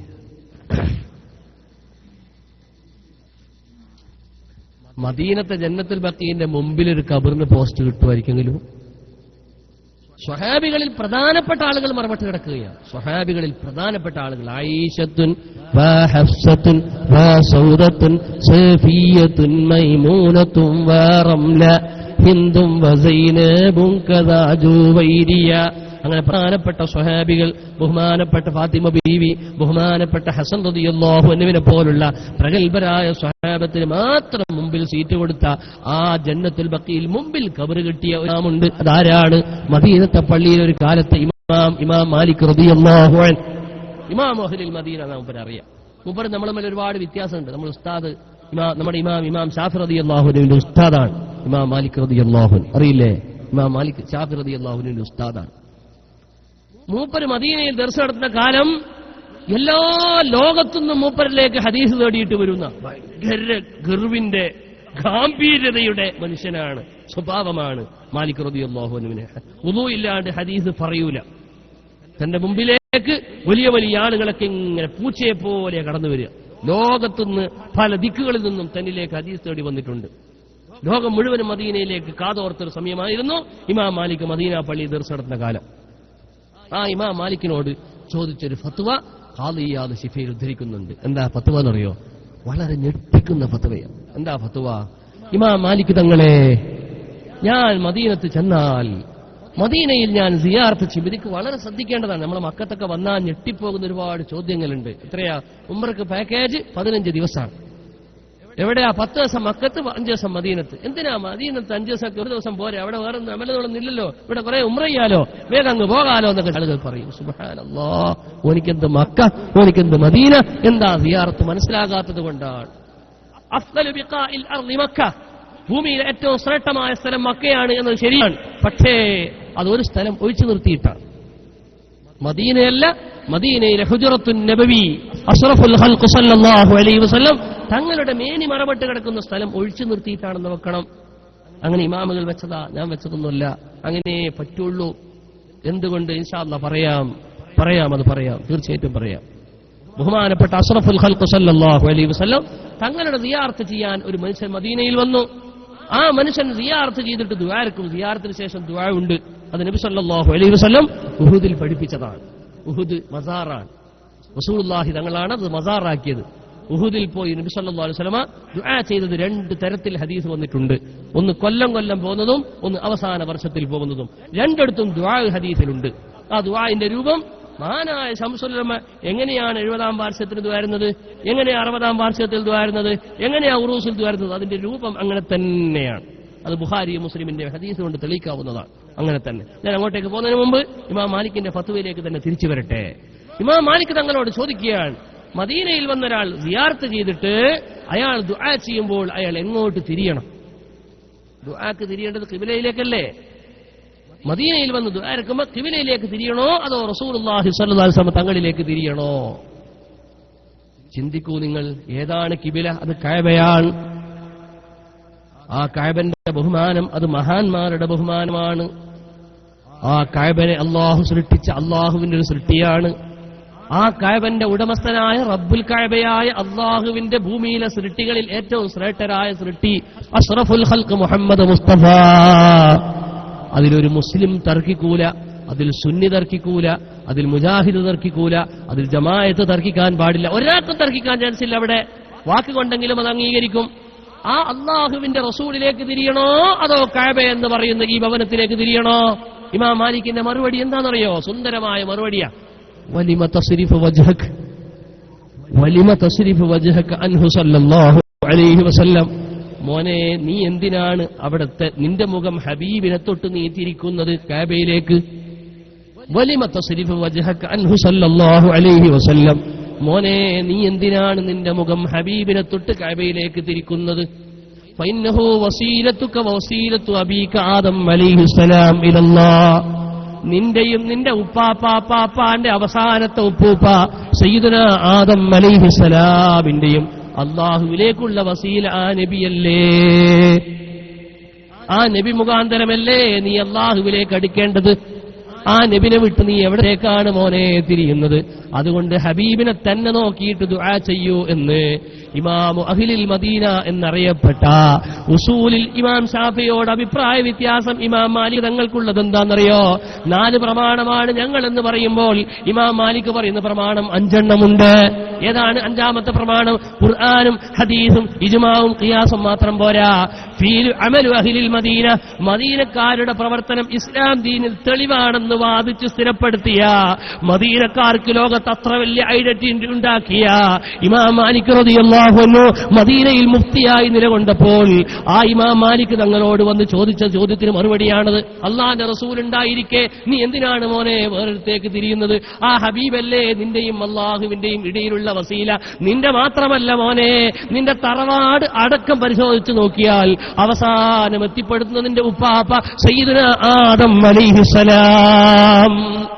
ആദം നബി രക്ഷപ്പെട്ടത് നബിനെ കൊണ്ടല്ലേ? ജൂദു മൻജാദൻ വജൂദ വജൂദുഹു ജാദൽ ജവാ, ജൂദു ജാദൽ വജൂദ വജൂദുഹു ജാദൽ ജവാ, ജൂദു ജാദൽ വജൂദ വജൂദുഹു ജാദൽ ജവാ, ജമ്മൻ വഫർഖൻ ബഅദ ജമ്മിൽ ജമ്മിൽ الرجال جال എല്ലാ അമ്പിയാക്കൾക്കും എല്ലാ ഔലിയാക്കൾക്കും പ്രമോഷൻ നേടിക്കൊടുത്തത്, അവർക്ക് പദവികളും സമോന്നതമായ പദവികളും ബഹുമാനങ്ങളും നേടിക്കൊടുത്തത് അത് ഹബീബിന്റെ ജൂദ് കൊണ്ട് മാത്രമാണ്. അത് ഹബീബിനേക്കുള്ള ഖുർബ് കൊണ്ടാണ്. ഹബീബിനോത്ര അടുക്കുന്നോ അതിനനുസരിച്ചാണ് നബിമാരുടെ മഹത്വം, ഔലിയാക്കളുടെ മഹത്വം, അമ്പിയാക്കളുടെ മഹത്വം എന്ന് ബഹുമാനപ്പെട്ട മുഹമ്മദ് മുസ്തഫ തങ്ങളെപ്പറ്റി മുസ്ലിം ലോകം പറയുകയാണ്. അമ്പിയാക്കളിൽ ഏറ്റവും ശ്രേഷ്ഠർ ബഹുമാനപ്പെട്ട സയ്യിദുനാ ഖലീലുല്ലാഹി ഇബ്രാഹിം അലൈഹിസ്സലാം, നബിതങ്ങൾക്ക് ശേഷം. എന്തുകൊണ്ട്? നബിയോട് ഏറ്റവും അടുത്ത് നബി മൂപ്പരാണ്. ഔലിയാക്കളിൽ ഏറ്റവും ശ്രേഷ്ഠർ സയ്യിദുനാ അബൂബക്കർ സിദ്ദീഖ് റളിയല്ലാഹു അൻഹു. എന്താ കാരണം? ബഹുമാനപ്പെട്ട നബി സല്ലല്ലാഹു അലൈഹി വസല്ലം തങ്ങളോട് ഏറ്റവും കൂടുതൽ ബന്ധപ്പെട്ടവർ അദ്ദേഹം മഹാനവരുകളാണ്. ആ രീതിയിൽ ഔലിയാക്കളിൽ സഹാബത്ത് കഴിഞ്ഞാൽ, അയിമ്മത്തിന്റെ 4 അയിമ്മത്തുകളുടെ കാലം കഴിഞ്ഞാൽ പിന്നെ ഏറ്റവും ബഹുമാനപ്പെട്ടവർ സയ്യിദ് അബ്ദുൽ ഖാദിർ ജീലാനി ഖദ്ദസല്ലാഹു സിർറഹുൽ അസീസ്. എന്താണ് അവിടുന്ന് ബഹുമാനപ്പെടാൻ കാരണം? ബഹുമാനപ്പെട്ട ശൈഖ് ജീലാനി തങ്ങൾ തന്നെ പറഞ്ഞിട്ടുണ്ട്, എന്റെ ഇബാദത്ത് കൊണ്ടൊന്നുമല്ല, എന്റെ നിസ്കാരം കൊണ്ടല്ല, എന്റെ കുടുംബ മഹിമ കൊണ്ടല്ല, മറിച്ച് വമൻ ഫീ റസൂലില്ലാഹി നാല മകാനതി വജദ്ദി റസൂലുള്ളാഹി ഫിൽ അസ്ലി റബ്ബാനി. ഞാനും അല്ലാഹുവിന്റെ റസൂലും തമ്മിലുള്ള ബന്ധം ഭയങ്കരമായ ബന്ധമാണ്. ആ ബന്ധത്തിലാണ് സർവ്വം കിടക്കുന്നത്.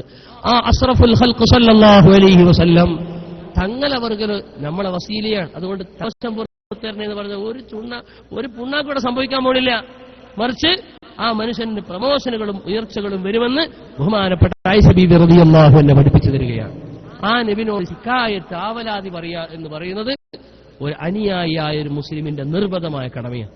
ഞാൻ ഇന്ന് ജിദ്ദയിൽ നിന്ന് മക്കത്തിൽ നിന്ന് ജിദ്ദയിൽ ഈ സദസ്സിലേക്ക് വരുന്നത് വരെ ഞാൻ ഇങ്ങനെ സെർച്ച് ചെയ്യുകയാണ്. ലേക്ക് അഷ്കു എന്ന് പ്രയോഗിച്ച ഹദീസുകൾ എത്രയാണ്? സുബ്ഹാനല്ലാഹ്, ഒരു 10-300 റിസൾട്ട് വന്നു. കുറച്ചെല്ലാം ഞാൻ ഇങ്ങനെ സേവ് ചെയ്ത് വെച്ചിട്ടുണ്ട്. അതൊക്കെ ഇവിടെ വായിക്കാൻ നേരം പറയട്ടെ. ലേക്ക് അഷ്കു എന്ന് സഹാബികൾ പറഞ്ഞ ഓരോ ഘട്ടത്തിലും സഹാബികൾ വന്ന് നബിയെ അഷ്കു ഇലൈക്ക്, അഷ്കു ഇലൈക്ക് യാ സയ്യിദൽ വരിയ എന്നൊക്കെ സഹാബികൾ ഇങ്ങനെ വന്ന് പറയുന്ന, ഇമാമികൾ ഇങ്ങനെ വന്ന് പറയുന്ന എത്രയോ സംഭവങ്ങൾ. സഹാബികൾക്ക് എന്ത് വിഷമുണ്ടാവുമ്പോ റസൂലുള്ളാഹിന്റെ ഖബറിന്റെ അടുത്ത് പോയി പറയും. ബഹുമാനപ്പെട്ട നബി സല്ലല്ലാഹു അലൈഹി വസല്ലം തങ്ങളുടെ ഖബറിന്റെ അടുത്ത് പോയി പറയുന്ന സംഭവങ്ങൾ, ലേക്ക് അഷ്കു എന്ന് പറയുന്ന ഒരുപാട് ഹദീസുകൾ. ഞാൻ ചുരുക്കട്ടെ, ഞാൻ പറഞ്ഞു വരുന്നത് പരിശുദ്ധമായ റബീഉൽ അവ്വൽ മാസം നമുക്ക് കടന്നു വരികയാണ്. റബീഉൽ അവ്വൽ മാസത്തിന്റെ പ്രത്യേകത അഷ്റഫുൽ ഖൽഖ് സല്ലല്ലാഹു അലൈഹി വസല്ലം തങ്ങൾ ജനിച്ച മാസമാണ്. ആ ജനിച്ച മാസം ശർഖം വഗർബൻ ലോകം മുഴുവനും ആദരിക്കുകയാണ്. ഈജിപ്തിലും ലെബനാനിലും സർവ്വരാജ്യങ്ങളിലും. ഇനി എത്ര മനുഷ്യന്മാർ നിയമം കൊണ്ട് മനുഷ്യനെ വീർപ്പുമുട്ടിച്ചാലും ഇസ്ലാമിക സുന്നത്തിയമായത്തിന് വിരുദ്ധമായ ഒരു ഭരണകൂടം ലോകത്തുണ്ടായിരുന്നു. അത് മുഅ്തസിലത്തിന്റെ ഭരണമാണ്. വഹാബിസത്തിന്റെ ഭരണകേന്ദ്രം എന്നതുപോലെ മുഅ്തസിലത്തിന്റെ ഭരണമുണ്ടായിരുന്നു. പണ്ഡിതന്മാരൊക്കെ കൊന്നൊടുക്കും, കിതാബുകളൊക്കെ ചുട്ടരിക്കും, അവർ ജയിലിലടക്കും, തുറുങ്കിലടക്കും. അങ്ങനെ തുറുങ്കിലടക്കപ്പെട്ട ആളുകളിൽ 12 കൊല്ലം ജയിലിൽ കടന്ന ഒരു മദ്ഹബിന്റെ ഇമാമാണ് ഇമാം അഹ്മദ് ബിൻ ഹംബൽ റളിയല്ലാഹു അൻഹു. അങ്ങനെയുള്ള തുറുങ്കലുകളും അങ്ങനെയുള്ള പീഡനങ്ങളും ഒക്കെ ഉണ്ടായിട്ട് പോലും ഒരു കാലത്തും ഹബീബായ അഷ്റഫുൽ ഖൽഖ് സല്ലല്ലാഹു അലൈഹി വസല്ലം തങ്ങൾ അവരുടെ മൗലിദും ജന്മദിനവും ഇവിടെ കൊണ്ടാടാതിരുന്നിട്ടില്ല. കഴിഞ്ഞ വർഷം സുപ്രഭാതം റിപ്പോർട്ട് ചെയ്തു, 47 രാഷ്ട്രങ്ങളിൽ നബിദിനം പ്രമാണിച്ച് ഔദ്യോഗികമായ ലീവ് ഉണ്ടായിരുന്നു. 47 രാജ്യങ്ങളിൽ ഔദ്യോഗികമായ ലീവ് ഉണ്ടായിരുന്നു. ഇനി രാഷ്ട്രത്തിന്റെ നേതൃത്വത്തിൽ രാഷ്ട്രീയമായി തന്നെ രാഷ്ട്രം വ്യാപകമായുള്ള ലീവിന് പുറമെ, അങ്ങനെയുള്ള 47 രാഷ്ട്രങ്ങൾക്ക് പുറമെ ഭാഗികമായി ലീവുകളും അതുപോലെ തന്നെ പരിപാടികളും നടക്കാത്ത മുസ്ലിം രാജ്യങ്ങൾ വളരെ കുറവായിരുന്നു. മുസ്ലിമീങ്ങൾ എവിടെയുണ്ടോ അവിടെയൊക്കെ നടന്നു വരും. ബഹുമാനപ്പെട്ട മുഹമ്മദ് മുസ്തഫ സല്ലല്ലാഹു അലൈഹി വസല്ലം തങ്ങൾ അവരുടെ മദ്ഹ് ഇങ്ങനെ പറയുമ്പോൾ ഒരു മുഅ്മിനായ മനുഷ്യനെ സന്തോഷിക്കും. തങ്ങൾ അവരുടെ വാഴ്ത്തും ഒരു മുഅ്മിനായ മനുഷ്യന്റെ സന്തോഷം വരും. അള്ളാഹുവിന്റെ റസൂലിന്റെ ദീൻ ഇവിടെ നിലനിൽക്കണം. ആ ദീൻ എന്നത് ഇൽമാണ്. ദീനിന്റെ ഏറ്റവും പ്രധാനം ഇൽമാണ്, ഇല്ലേ? അദ്ദീനു അൽ ഇൽമു, അൽ ഇൽമു ഹയാത്തുൽ ഇസ്ലാം. ഇൽമ് ഇവിടെ വേണം. ഇൽമ് എന്നതുകൊണ്ട് ഉദ്ദേശിക്കുന്നത് എന്താണ്? നമ്മളിപ്പം പറഞ്ഞ് വ്യാഖ്യാനം പറഞ്ഞിട്ട് ആകെ കൊളാക്കിയിട്ടുണ്ട്. ഇപ്പൊ എല്ലാം ഇൽമന്യ. ഏതാ ഇൽമല്ലാത്തത്? മൊബൈൽ പഠിക്കൽ ഇൽമന്യല്ലേ? അപ്പൊ റസൂലുള്ളാഹിന്റെ ദീൻ ഇവിടെ മൊബൈൽ പഠിച്ചാൽ നിലനിൽക്കുവോ? വാട്സാപ്പും ഫേസ്ബുക്കും ആയ ആൾക്ക് ആകെ വെയിപ്പ് വെച്ചു പോകും. സുബ്ഹാനല്ലാഹ്. അതല്ല ഇവിടെ ഇൽമ കൊണ്ട് ഉദ്ദേശിക്കുന്നത്. ഇൽമ കൊണ്ട് ഉദ്ദേശിക്കുന്നത് അമ്പിയാക്കൾ പഠിപ്പിച്ച ഇൽമാണ്. അമ്പിയാക്കൾ പഠിപ്പിച്ച ഇൽമ. അമ്പിയാക്കൾ പഠിപ്പിച്ച ഇൽമ എന്ന് പറഞ്ഞാൽ, ഇവിടെ വാസ്തുശാസ്ത്രം നേരത്തെ ക്ലാസ് എടുത്തു ബഹുമാനപ്പെട്ട ഗഫൂർ അൻവരി. എങ്ങനെയാ ഉപരനെ കൊണ്ടുപോയെന്ന് എനിക്കറിയാം, ഞാൻ കേട്ടിട്ടില്ല. വാസ്തുശാസ്ത്രം ഞാനും പഠിക്കാൻ വേണ്ടി പോയപ്പോൾ അതിനെപ്പറ്റി ഇങ്ങനെ ചിന്തിച്ച് ഇതെങ്ങനെ വന്നതാണ്, ഇത് ഹൈന്ദവ വേദങ്ങളിൽ നിന്ന് വന്നതെന്നാ പറഞ്ഞേ. അങ്ങനെയാ പറഞ്ഞേ? എന്നാ പിന്നെ ഞാനത് പൊളിച്ചൊന്നില്ല, ഞാൻ വേറൊരു ഉസ്ലൂബാ പഠിച്ചിട്ടുള്ളത്. ആശാരിമാരാണ് ഇതിനെ കണക്കേതായാലും നോക്കൽ പൊതുവെ, അല്ലെ? അൻപരിമാറും ഫൈസിമാർക്ക് ഇപ്പം വന്നത് നമ്മളൊക്കെ. ആശാരിമാരെന്ന് പറയുന്നത് ആരാണ് ആദ്യത്തെ ആശാരി? നബി സല്ലല്ലാഹു അലൈഹി വസല്ലം തങ്ങൾക്ക് മുമ്പ് കടന്ന പ്രവാചകന്മാരിൽ ആശാരിമാരുണ്ടായിരുന്നു എന്ന് മുഹമ്മദ് മുസ്തഫ സല്ലല്ലാഹു അലൈഹി വസല്ലം. നൂഹ് നബി അലൈഹി സ്വലാം വക്കാന നജ്ജാർ, ആശാരിയായിരുന്നു. ഇനി ആശാരിപ്പണി മാത്രം എടുത്തിരുന്ന ഒരു പ്രവാചകനെ പറ്റിയും ഹദീസിലുണ്ട്. മൂപ്പരെ പണി തന്നെ ആശാരിപ്പണിയാണ്. ദഅവത്ത് നടത്തിയിട്ടില്ല എന്നല്ല പറയണത്, മൂപ്പരെ ഉപജീവന മാർഗം ആശാരിപ്പണിയായിരുന്നു. എങ്ങനെയാ ഇത് പഠിപ്പിച്ചത്? ആരാണ് ഇവിടെ പഠിപ്പിച്ചത്? എവിടെന്നാ പഠിച്ചത്? ഏത് സ്കൂളിൽ പോയി പഠിച്ചതാ? അത് അള്ളാഹു പഠിപ്പിച്ചു കൊടുത്തതാ. അപ്പൊ അത് അള്ളാഹുവിന്റെ ഇൽഹാമായി ലോകത്ത് വന്നൊരു ഇൽമാണ്. അങ്ങനെ വന്നതായിരിക്കോ ഈ വാസ്തു? ലഅല്ലഹു യകൂനു. ചിന്തിക്കാൻ അതിലൊക്കെ ഒരുപാട് ചിന്തിച്ച് നോക്കുമ്പോൾ പാഠങ്ങളുണ്ട്. ഞാൻ ആ ഭാഗത്തേക്ക് പോകുന്നില്ല, ഇരിക്കട്ടെ. അതങ്ങനെ തന്നെ അന്ധമായി വിശ്വസിക്കണമെന്നല്ല പറയണത്. മിൻഹും മൻ ഖസസ്നാ അലൈക വമിൻഹും മൻ ലം നഖ്സസ് അലൈക. പറഞ്ഞു തരാത്ത പ്രവാചകന്മാരുമുണ്ട്, കഥിച്ച പ്രവാചകന്മാരുമുണ്ട്. അവിടേക്ക് എന്താണ് നമ്മൾ സ്വീകരിച്ച നിലപാട്? അതേ നിലപാട് സ്വീകരിച്ചാൽ നമുക്കൊരുപാട് പാഠങ്ങളും മെസ്സേജുകളും അതിലുണ്ട്. ഏതായിരുന്നാലും ബഹുമാനപ്പെട്ട അഷ്റഫുൽ ഖൽഖ് സല്ലല്ലാഹു അലൈഹി വസല്ലം തങ്ങൾ അവരുടെ ദീൻ എന്ന് പറയുന്നത്, അമ്പിയാക്കൾ ഇവിടെ കൊണ്ടുവന്ന ദീൻ എന്ന് പറയുന്നത് ശരീഅത്തുമായി ബന്ധപ്പെട്ട ദീൻ. അത് മൂന്നെണ്ണമാണ്. കുല്ലുൽ ഉലൂമി സിവൽ ഖുർആനി മുശ്ഗിലത്തുൻ ഇല്ലൽ ഹദീസ വ ഇല്ലൽ ഫിഖ്ഹ ഫിദ്ദീനി. മൂന്ന് ഇൽമുകളാണ്. ഒരാൾ ഒരു മുതഅല്ലിമിനെ നേർച്ചയാക്കിയാൽ, മുതഅല്ലിമിന് ഒരാൾ വഖഫ് ചെയ്താൽ, മുതഅല്ലിമിന് ഒരാൾ വസിയത്ത് ചെയ്താൽ, ഈ മുതൽ ആർക്ക് കൊടുക്കണം, എന്ത് പഠിക്കുന്നവർക്ക് കൊടുക്കണമെന്ന് ഫത്ഹുൽ മുഈനിൽ വസിയത്തിന്റെ ബാബിലുണ്ട്, നേർച്ചന്റെ ബാബിലുണ്ട്, വഖഫിന്റെ ബാബിലുണ്ട്. ആരാണ് ആ മുതഅല്ലിം? ഞാൻ രാമന്തൽ ദർസ് തുടങ്ങിയപ്പോ അവിടെ കുട്ടികൾക്ക് കമ്പ്യൂട്ടർ ക്ലാസ് തുടങ്ങണമെന്ന് പറഞ്ഞു. ആളുകൾക്ക് പറ്റിക്കാൻ വേണ്ടി ഒരു പരിപാടിയാണല്ലോ അതൊക്കെ അന്നൊക്കെ. ഇന്നിപ്പോ കാര്യമായി മാറിയിട്ടുണ്ട്. അപ്പൊ അന്ന് രാമന്തളി തങ്ങൾ എന്ന് പറഞ്ഞൊരു തങ്ങളുടെ മുമ്പൊരു ആളോട് ചോദ്യം എഴുതി വിട്ടൊരു കടലാസിൽ, ഇത് മുത്താലിമീങ്ങളെ ഭക്ഷണം കഴിക്കുന്നവർക്ക് ഇത് പറ്റുമോ, മുദരിസിന്റെ ശമ്പളം മേടിക്കുമ്പോൾ ഇത് പറ്റുമോ എന്ന് ചോദ്യം. ഞാൻ ഫത്ഹുൽ മുഈൻ തെരഞ്ഞു. പറ്റുമോ ഇല്ലേ? ചിന്തിക്കൂ, നിങ്ങൾ ആലോചിക്കൂ സഹോദരങ്ങളെ. ഞാൻ എന്തിനാ ഇത് പറഞ്ഞു വരുന്നതെന്നറിയോ? ബഹുമാനപ്പെട്ട മുഅ്മിനീങ്ങൾ മനസ്സിലാക്കണം, അള്ളാഹുവിന്റെ ദീന് എന്ന് പറയുന്നത് അള്ളാഹുവിന്റെ ദീനിന്റെ ഇൽമാണ്. അതിവിടെ നിലനിൽക്കണം.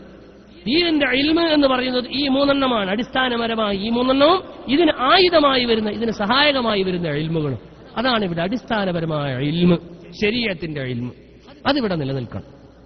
നമ്മളെല്ലാം പറഞ്ഞ് ഇന്നത് കൊളാക്കുക, പറഞ്ഞ് കൊളാക്കുകയാണ്.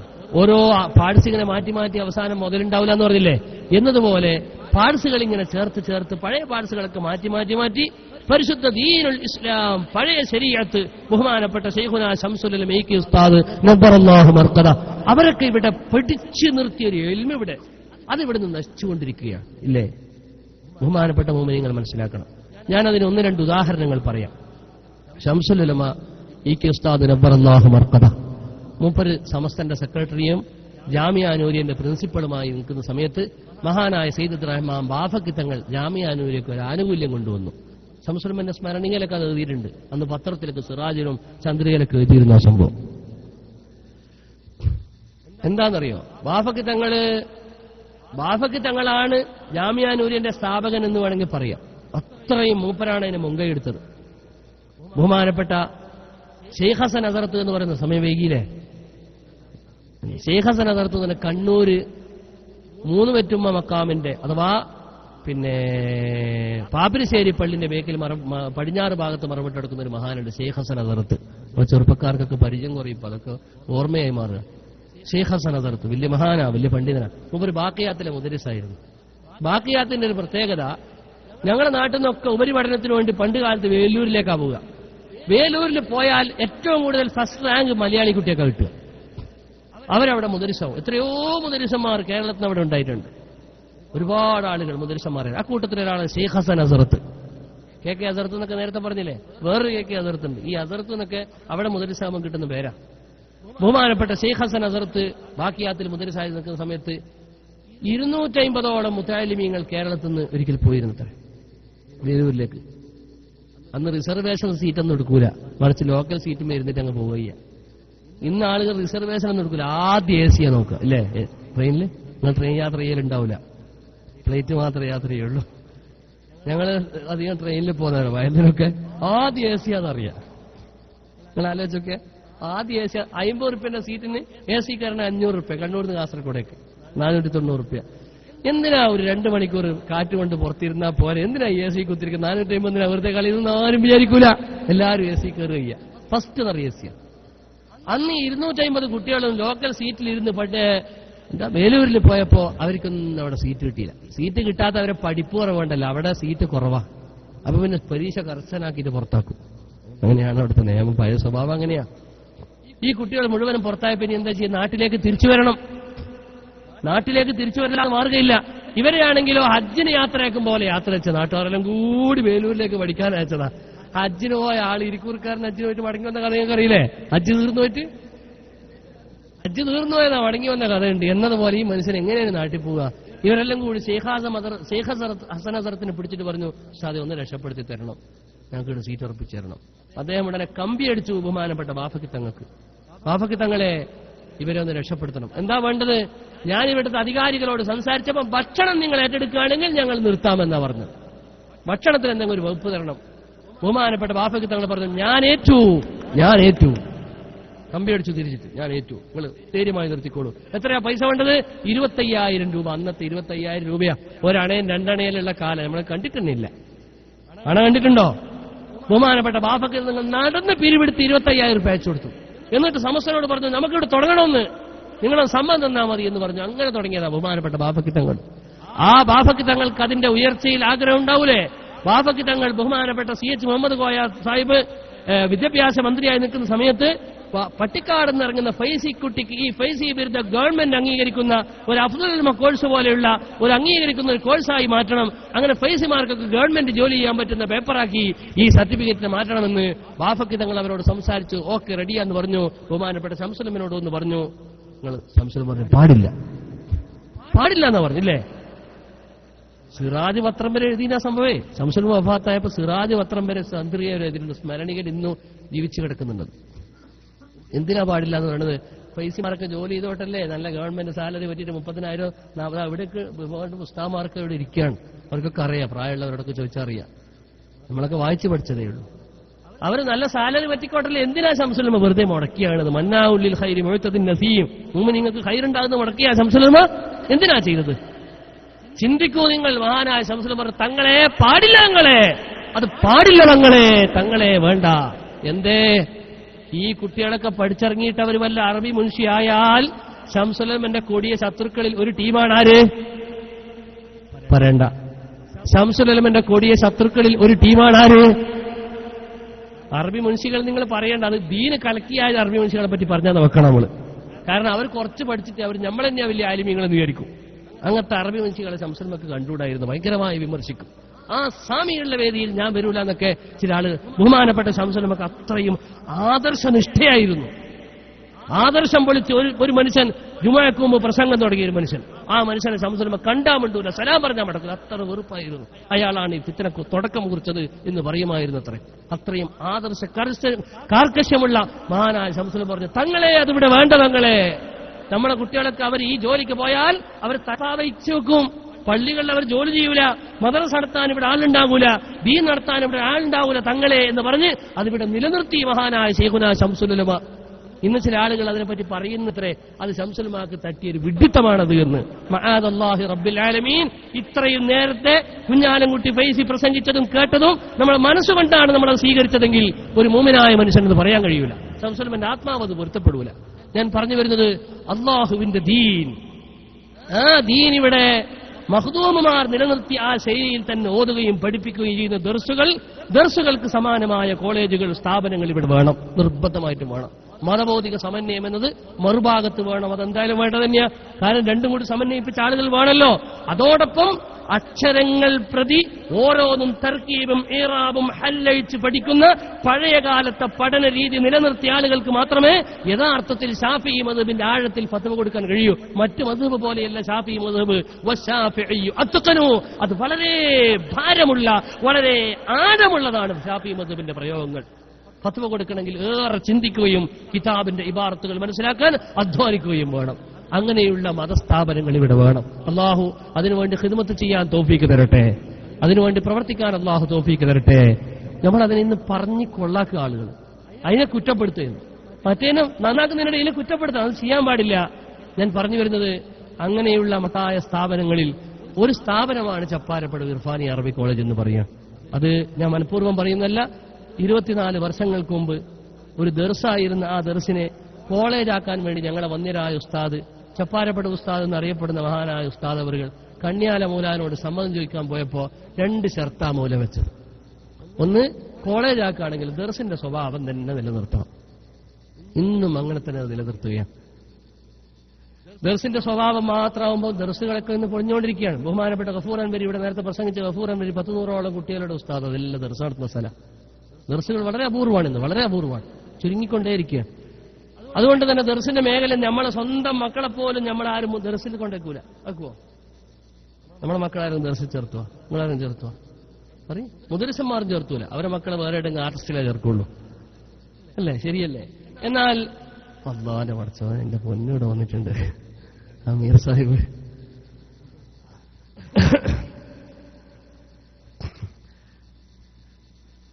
പിന്നെ നമ്മളെ KCR-ലെ കണ്ട് കേട്ട് നമ്മളെ ഏറ്റവും ഹബീബാണ് ബഹുമാനപ്പെട്ട അമീർ സാഹിബ്. അള്ളാഹു ദീർഘായ സ്വാഫിത്വം കൊടുക്കട്ടെ. അപ്പോ ഇന്ന് ഇസ്ലാമിക രംഗത്ത് വലിയൊരു അതുല്യമായ സേവനമാണ് നമ്മളെ KCR എന്ന് പറയുന്നത്. വലിയൊരു സംഭവമാണ്, വലിയൊരു ബന്ധം. ലോകത്ത് തന്നെ അടർത്താൻ പറ്റാത്തൊരു ബന്ധം അതിലൂടെ. എവിടെ പോയാലും KCR-ന്റെ വർത്താനം, KCR-ലൂടെ ഉള്ള വർത്താനങ്ങൾ ഇങ്ങനെ പറയാം.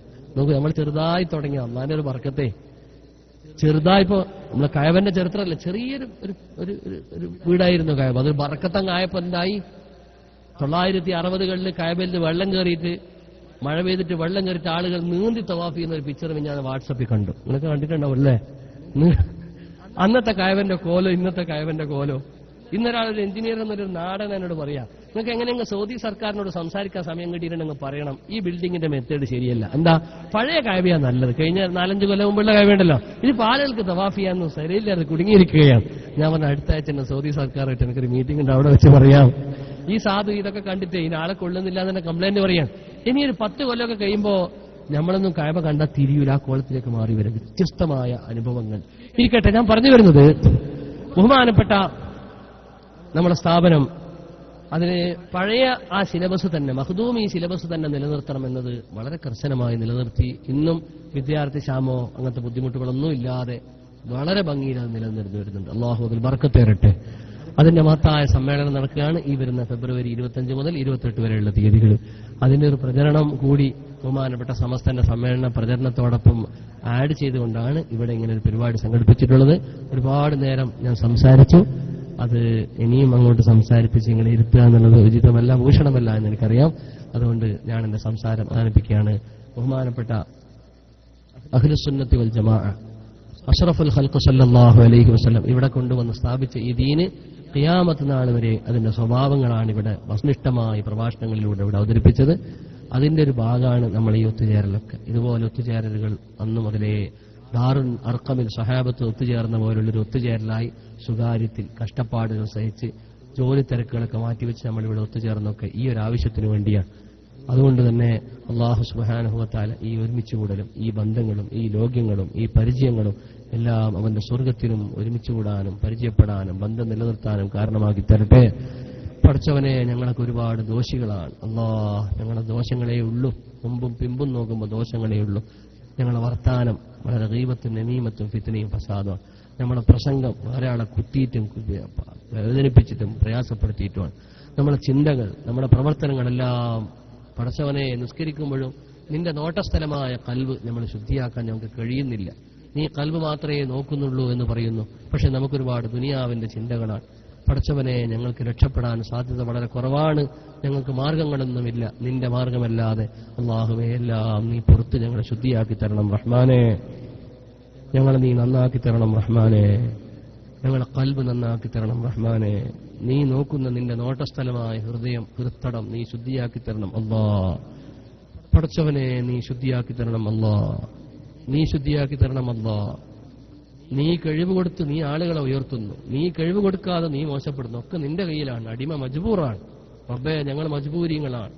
നീയാണ് ജബ്ബാർ, നീയാണ് ഖാലിഖ്, നീയാണ് സ്രട്ടാവ്. പടച്ചവനെ, ഞങ്ങളെ നീ നന്നാക്കി തരണം റഹ്മാനെ. നല്ലവരോടൊപ്പം ചേർക്കണം റഹ്മാനെ. നല്ലത് ചിന്തിപ്പിക്കണം റഹ്മാനെ, നല്ലത് പ്രവർത്തിപ്പിക്കണം റഹ്മാനെ, നല്ലത് പറയിപ്പിക്കണം റഹ്മാനെ, നല്ല ഹൃദയമാക്കി തരണം റഹ്മാനെ. ഞങ്ങളടുത്ത് സംഭവിച്ചു പോകുന്ന പാപങ്ങൾ നീ പുറത്തു തരണം റഹ്മാനെ. പടച്ചവനെ, ഞങ്ങളെ കൊണ്ടൊരാൾക്കും നീ ബുദ്ധിമുട്ടുണ്ടാക്കരുത് റഹ്മാനെ. പടച്ചവനെ, ഞങ്ങൾ ഒരുപാട് രോഗികളാണ്, ഞങ്ങളുടെ രോഗങ്ങൾക്ക് നീ ശമനം തരണം അല്ലാ. പ്രത്യേകിച്ച് വിദേശ രാജ്യങ്ങളിൽ പ്രവാസികളായി കഴിഞ്ഞുകൂടുന്ന ആയിരക്കണക്കിന് ആളുകൾ, 10,000-കണക്കിന് ആളുകൾ, അവരൊക്കെ വിഷമങ്ങളുള്ളവരാണ്, നമ്മളൊക്കെ വിഷമമുള്ളവരാണ്. ഈ ഉംറയ്ക്ക് വരുമ്പോഴും ഒരുപാട് ആളുകൾ ദുആ കൊണ്ട് ഏൽപ്പിച്ചിട്ടുണ്ട്. ഞങ്ങളുടെ കൂട്ടത്തിൽ വന്ന ആളുകളിലും ഹറമിലുള്ള ആളുകൾക്ക് ഒരുപാട് വിഷമങ്ങളുള്ളവരാണ്. പടച്ചവനെ, നീയാണ് ഖാലിഖ്, ഞങ്ങളൊക്കെ നിന്റെ അടിയങ്ങളാണ്, നിന്റെ മുമ്പിൽ ഞങ്ങൾ വളരെ ചെറിയതാണ്. പടച്ചവനെ, നീയാണ് വലിയവൻ, നീ മാത്രമാണ് വലിയവൻ റബ്ബേ. ഞങ്ങളെ വിഷമം പറയാൻ ഞങ്ങൾക്ക് വേറെ ആരുമില്ല റബ്ബേ, ഞങ്ങളെ വിഷമം കേൾക്കാനും ആരുമില്ല റഹ്മാനെ. പടച്ചവനെ, ഞങ്ങൾ എല്ലാ വിഷമങ്ങളും തീർത്തു തരണേ അല്ലാ, രോഗത്തിന് ശമനം തരണേ അല്ലാ. താങ്ങാൻ കഴിയാത്ത ക്യാൻസർ, എയ്ഡ്സ് ഒന്നും തരല്ല തമ്പുരാനെ. അല്ലാഹുവേ, ഞങ്ങൾ ഒരുപാട് കടമുള്ളവരാണ്, അത് വീടിത്തരണം റഹ്മാനെ. പടച്ചവനെ, ഞങ്ങൾ ഒരുപാട് മുറാദുകളുള്ളവരാണ്, ഹാസിലാക്കി തരണം റഹ്മാനെ. ഞങ്ങളുടെ സംഘടനാ പ്രവർത്തനങ്ങളും ഞങ്ങളുടെ ചട്ടക്കൂടുകളും ഞങ്ങളുടെ ബന്ധങ്ങളൊക്കെ നീ ശക്തിപ്പെടുത്തി തരണം റഹ്മാനെ. അതൊക്കെ ദീനിനു വേണ്ടിയുള്ള ഇഖ്ലാസുള്ള പ്രവർത്തനമാക്കി തരണം റഹ്മാനെ. പടച്ചവനെ, ഇഖ്ലാസില്ലാത്തൊരു പ്രവർത്തനം ഞങ്ങൾക്ക് തരല്ല റബ്ബേ. നിന്റെ വസ്വാണ് ഇൽമ്. പടച്ചവനെ, ആ ഇൽമിൽ നിന്ന് ഞങ്ങൾക്ക് കോരിച്ചെരിഞ്ഞു തരണം റഹ്മാനെ. പടച്ചവനെ, ദീനിന്റെ ഇൽമിനു വേണ്ടി ഉറക്കമിളച്ച് രാത്രി ഇമാം ഷാഫിക്ക് അധ്വാനിച്ചു, ഇമാം നവവി അധ്വാനിച്ചു, ഇമാം ഇബ്നു ഹജർ തങ്ങൾ അധ്വാനിച്ചു, മഹാനായ ശൈഖുനാ ശംസുൽ ഉലമയും കണ്ണിയത്ത് ഉസ്താദും ബഹുമാനപ്പെട്ട മഹാന്മാരായ കുത്തുബിയും അതുപോലെ ചാലിലകുത്തും പോലുള്ള ഇമാമുകളൊക്കെ നമ്മുടെ നേതാക്കളൊക്കെ രാത്രി ഉറക്കമൊഴിച്ച് പകലും അധ്വാനിച്ച് കിതാബിന്റെ ഇബാറത്തുകളോട് മല്ലിട്ട് ഇൽമി ശേഖരിച്ചു. പടച്ചവനെ, അവർ നിന്റെ പൊരുത്തം ആഗ്രഹിച്ചു, നീ അവരെ പൊരുത്തപ്പെട്ടു, അവർ നിന്നെ പൊരുത്തപ്പെട്ടു, അവർ നിന്നിലേക്ക് അവർ മടങ്ങി. അല്ലാഹ്, ഞങ്ങളെയും ആ മാർഗത്തിൽ ചേർക്കണം റഹ്മാനെ.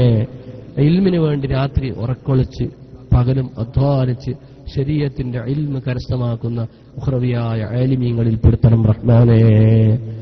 നിന്റെ ദീനിനെ ഹയാത്താക്കുന്ന ഉഖ്റവിയായ ആലിമീങ്ങളിൽ പെടുത്തണം റഹ്മാനെ.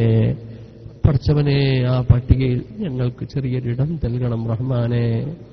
പടച്ചവനെ, ആ പട്ടികയിൽ ഞങ്ങൾക്ക് ചെറിയൊരിടം നൽകണം റഹ്മാനെ. ഞങ്ങളെ പൊന്നുമക്കളെ നീ ആലിമീങ്ങളും ഹാഫിദീങ്ങളും സ്വാലിഹീങ്ങളും ആക്കണം റഹ്മാനെ. പടച്ചവനെ, ഞങ്ങളെ മാതാപിതാക്കൾ അവർ രോഗികളാണ്, അവർക്ക് ശമനം കൊടുക്കണം റഹ്മാനെ. ഞങ്ങളിൽ നിന്ന് പലരും മരണപ്പെട്ടു പോയിട്ടുണ്ട്, അവരെ ഖബർ വിശാലമാക്കി കൊടുക്കണം റഹ്മാനെ. ഞങ്ങൾ ഈ സെന്ററിന് വേണ്ടി, ഞങ്ങളെ സെന്ററുകൾക്ക് വേണ്ടി, ഞങ്ങളെ സംഘടനയ്ക്ക് വേണ്ടി, ഞങ്ങളെ സംഘടനകൾക്ക് വേണ്ടി പടച്ചവനെ, ഞങ്ങളെ KCR പോലുള്ള സുന്നത്തെ ജമാഅത്തിന്റെ പ്രവർത്തന ബോധകൾക്ക് വേണ്ടി പരിശ്രമിക്കുന്ന ആയിരം ആളുകളുണ്ട്.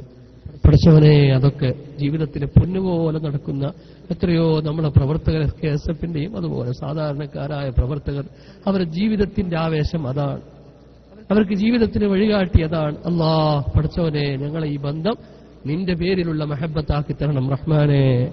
ഈ ബന്ധം ഞങ്ങൾക്ക് സ്വർഗത്തിലും നൽകണം റഹ്മാനെ. ഞങ്ങളെ സ്വർഗത്തിലും ഒരുമിച്ച് കൂട്ടണം റഹ്മാനെ. പടച്ചവനെ, ഒരു ചതിയനും ഒരു വഞ്ചകനും ഞങ്ങളിൽ ഇടം നൽകല്ല റഹ്മാനെ.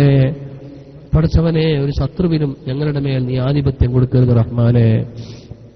പടച്ചവനെ, അവരെ ഞങ്ങൾ നിന്നിലേക്ക് ഏൽപ്പിക്കുന്നു, നീ അവരെ വേണ്ടതുപോലെ കൈകാര്യം ചെയ്യണം റഹ്മാനെ. അല്ലാഹ്, ഞങ്ങളൊരു ദിവസം ഈ ദുനിയാവും ഇടവറിയും നിന്റെ വിധിക്ക് കീഴടങ്ങുന്ന ഒരു ദിവസം ഞങ്ങൾക്ക് വരാനുണ്ട് റബ്ബേ. അല്ലാഹ്, ഞങ്ങളെ കുതന്ത്രങ്ങളൊക്കെ ഞങ്ങളെ കൈയൊഴിയുന്ന ദിവസം, ഞങ്ങളെ സഹായങ്ങളൊക്കെ ഞങ്ങളെ കൈവിട്ടു പോകുന്ന ദിവസം, പടച്ചവനെ, ഞങ്ങളെ ഹിക്മത്തുകളും ഹീലത്തുകളും ഞങ്ങളെ കൈയൊഴിഞ്ഞു പോകുന്ന ദിവസം, നിന്റെ വിധിക്ക് ഞങ്ങളെ കീഴടങ്ങുന്ന ദിവസമുണ്ട് റബ്ബേ. അതെങ്ങനെയാന്ന് ഞങ്ങൾക്കറിയില്ല, എവിടെ വെച്ചാന്ന് ഞങ്ങൾക്കറിയില്ല. റഹ്മാനായ റബ്ബേ, ഞങ്ങൾ ജീവിച്ചു തീർത്ത എല്ലാ സമയങ്ങളിലും ഏറ്റവും ഖൈറായ സമയം ആ സമയമാക്കി തരണം റഹ്മാനെ.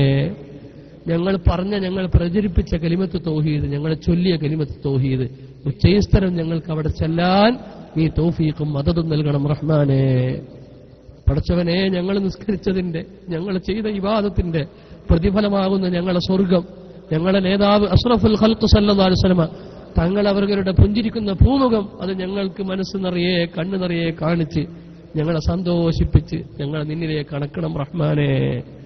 പടച്ചവനെ, ഒരു ചാൺ അകലെയുള്ള സ്വർഗം, ഒരു ചാൺ മാത്രം വിശാലതയുള്ള ആരടിയിൽ ഞങ്ങൾക്ക് വളരെ വിശാലമായ 70 മുഴം വിശാലമായ ഭവനമാക്കി ഞങ്ങൾക്കതിനെ മാറ്റിത്തരണം റഹ്മാനെ. പടച്ചവനെ, ഞങ്ങളുടെ നേതാവ് അഷ്റഫുൽ ഖൽഖ് സല്ലല്ലാഹു അലൈഹി വസല്ലം തങ്ങളെ ഞങ്ങൾ കണ്ടിട്ടില്ല, തങ്ങളെ ചുണ്ട് ഞങ്ങൾ സംസാരം കേട്ടിട്ടില്ല, തങ്ങളെ ഫദല് വുദൂ, തങ്ങളെ ഫദല് ശുർബ് ഞങ്ങൾ കുടിച്ചിട്ടില്ല. പടച്ചവനെ, നാളെ സ്വർഗത്തിൽ അവിടുത്തെ കയ്യിൽ നിന്ന് ഹൗദുൽ കൗസർ കുടിപ്പിക്കണേ അല്ലാ. അവിടുത്തെ ഫദല് വുദൂ കുടിപ്പിക്കണം അല്ലാ. അവിടുത്തെ മുറാഫഖത്ത് നൽകണം അല്ലാ. അവിടുത്തെ ഹദറത്തിൽ ഞങ്ങൾക്ക് ഒരു അവസരം തരണം റഹ്മാനെ. അവരോടൊപ്പം സ്വർഗത്തിൽ ഒരുമിച്ച് കൂട്ടണം റഹ്മാനെ. ഞങ്ങളെ സഹായിച്ച മുഴുവൻ ആളുകളെയും നീ സഹായിക്കണം റഹ്മാനെ. ഞങ്ങളെ സ്നേഹിച്ച മുഴുവൻ ആളുകളെയും നീ സ്നേഹിക്കണം റഹ്മാനെ. ഞങ്ങളുടെ സെന്ററിനെ, ഞങ്ങളുടെ പ്രവർത്തനങ്ങളെ സഹായിക്കുന്ന മുഴുവൻ ആളുകളെയും നീ സഹായിക്കണം റഹ്മാനെ. ഈ പരിപാടി ഇവിടെ സംഘടിപ്പിച്ചാൽ ഒരുപാട് ആളുകൾ അധ്വാനിച്ചിട്ടുണ്ട്. വൈകുന്നേരം വരെ ഇവിടെ ഒരുമിച്ചുകൂടി ഇതിനെ വിജയിപ്പിക്കാൻ വേണ്ടി ശ്രമിച്ചിട്ടുണ്ട്. അല്ലാഹുവേ, അവരൊക്കെ ഈ പ്രസ്ഥാനത്തോടുള്ള സ്നേഹം കൊണ്ടാണ്. അത് നിന്റെ സ്നേഹമാക്കി നീ മാറ്റിക്കൊടുക്കണം റഹ്മാനെ. ബിഫദ്ലി സല്ലല്ലാഹു അലാ മുഹമ്മദ് സല്ലല്ലാഹു അലൈഹി വസല്ലം, സല്ലല്ലാഹു അലാ മുഹമ്മദ് സല്ലല്ലാഹു അലൈഹി വസല്ലം, അല്ലാഹുമ്മ സല്ലി അലാ മുഹമ്മദ് യാ റബ്ബി സല്ലി അലൈഹി വസല്ലം. രണ്ട് കാര്യം പറയാനുള്ളത്. ഒന്ന്, ഈ അവസരം ഇവിടെ തന്ന ആളുകൾക്ക്, പ്രത്യേകിച്ച് നമ്മുടെ കോളേജിന്റെ ഒരു പ്രചരണ പരിപാടിക്ക് ഇവിടെ അവസരം തന്ന ആളുകൾക്ക്, അതുപോലെ ഈ പരിപാടി ഇവിടെ സംഘടിപ്പിച്ച മുഴുവൻ ആളുകൾക്കും പ്രത്യേകം നന്ദി രേഖപ്പെടുത്തുകയാണ്. അസ്സലാമു അലൈക്കും.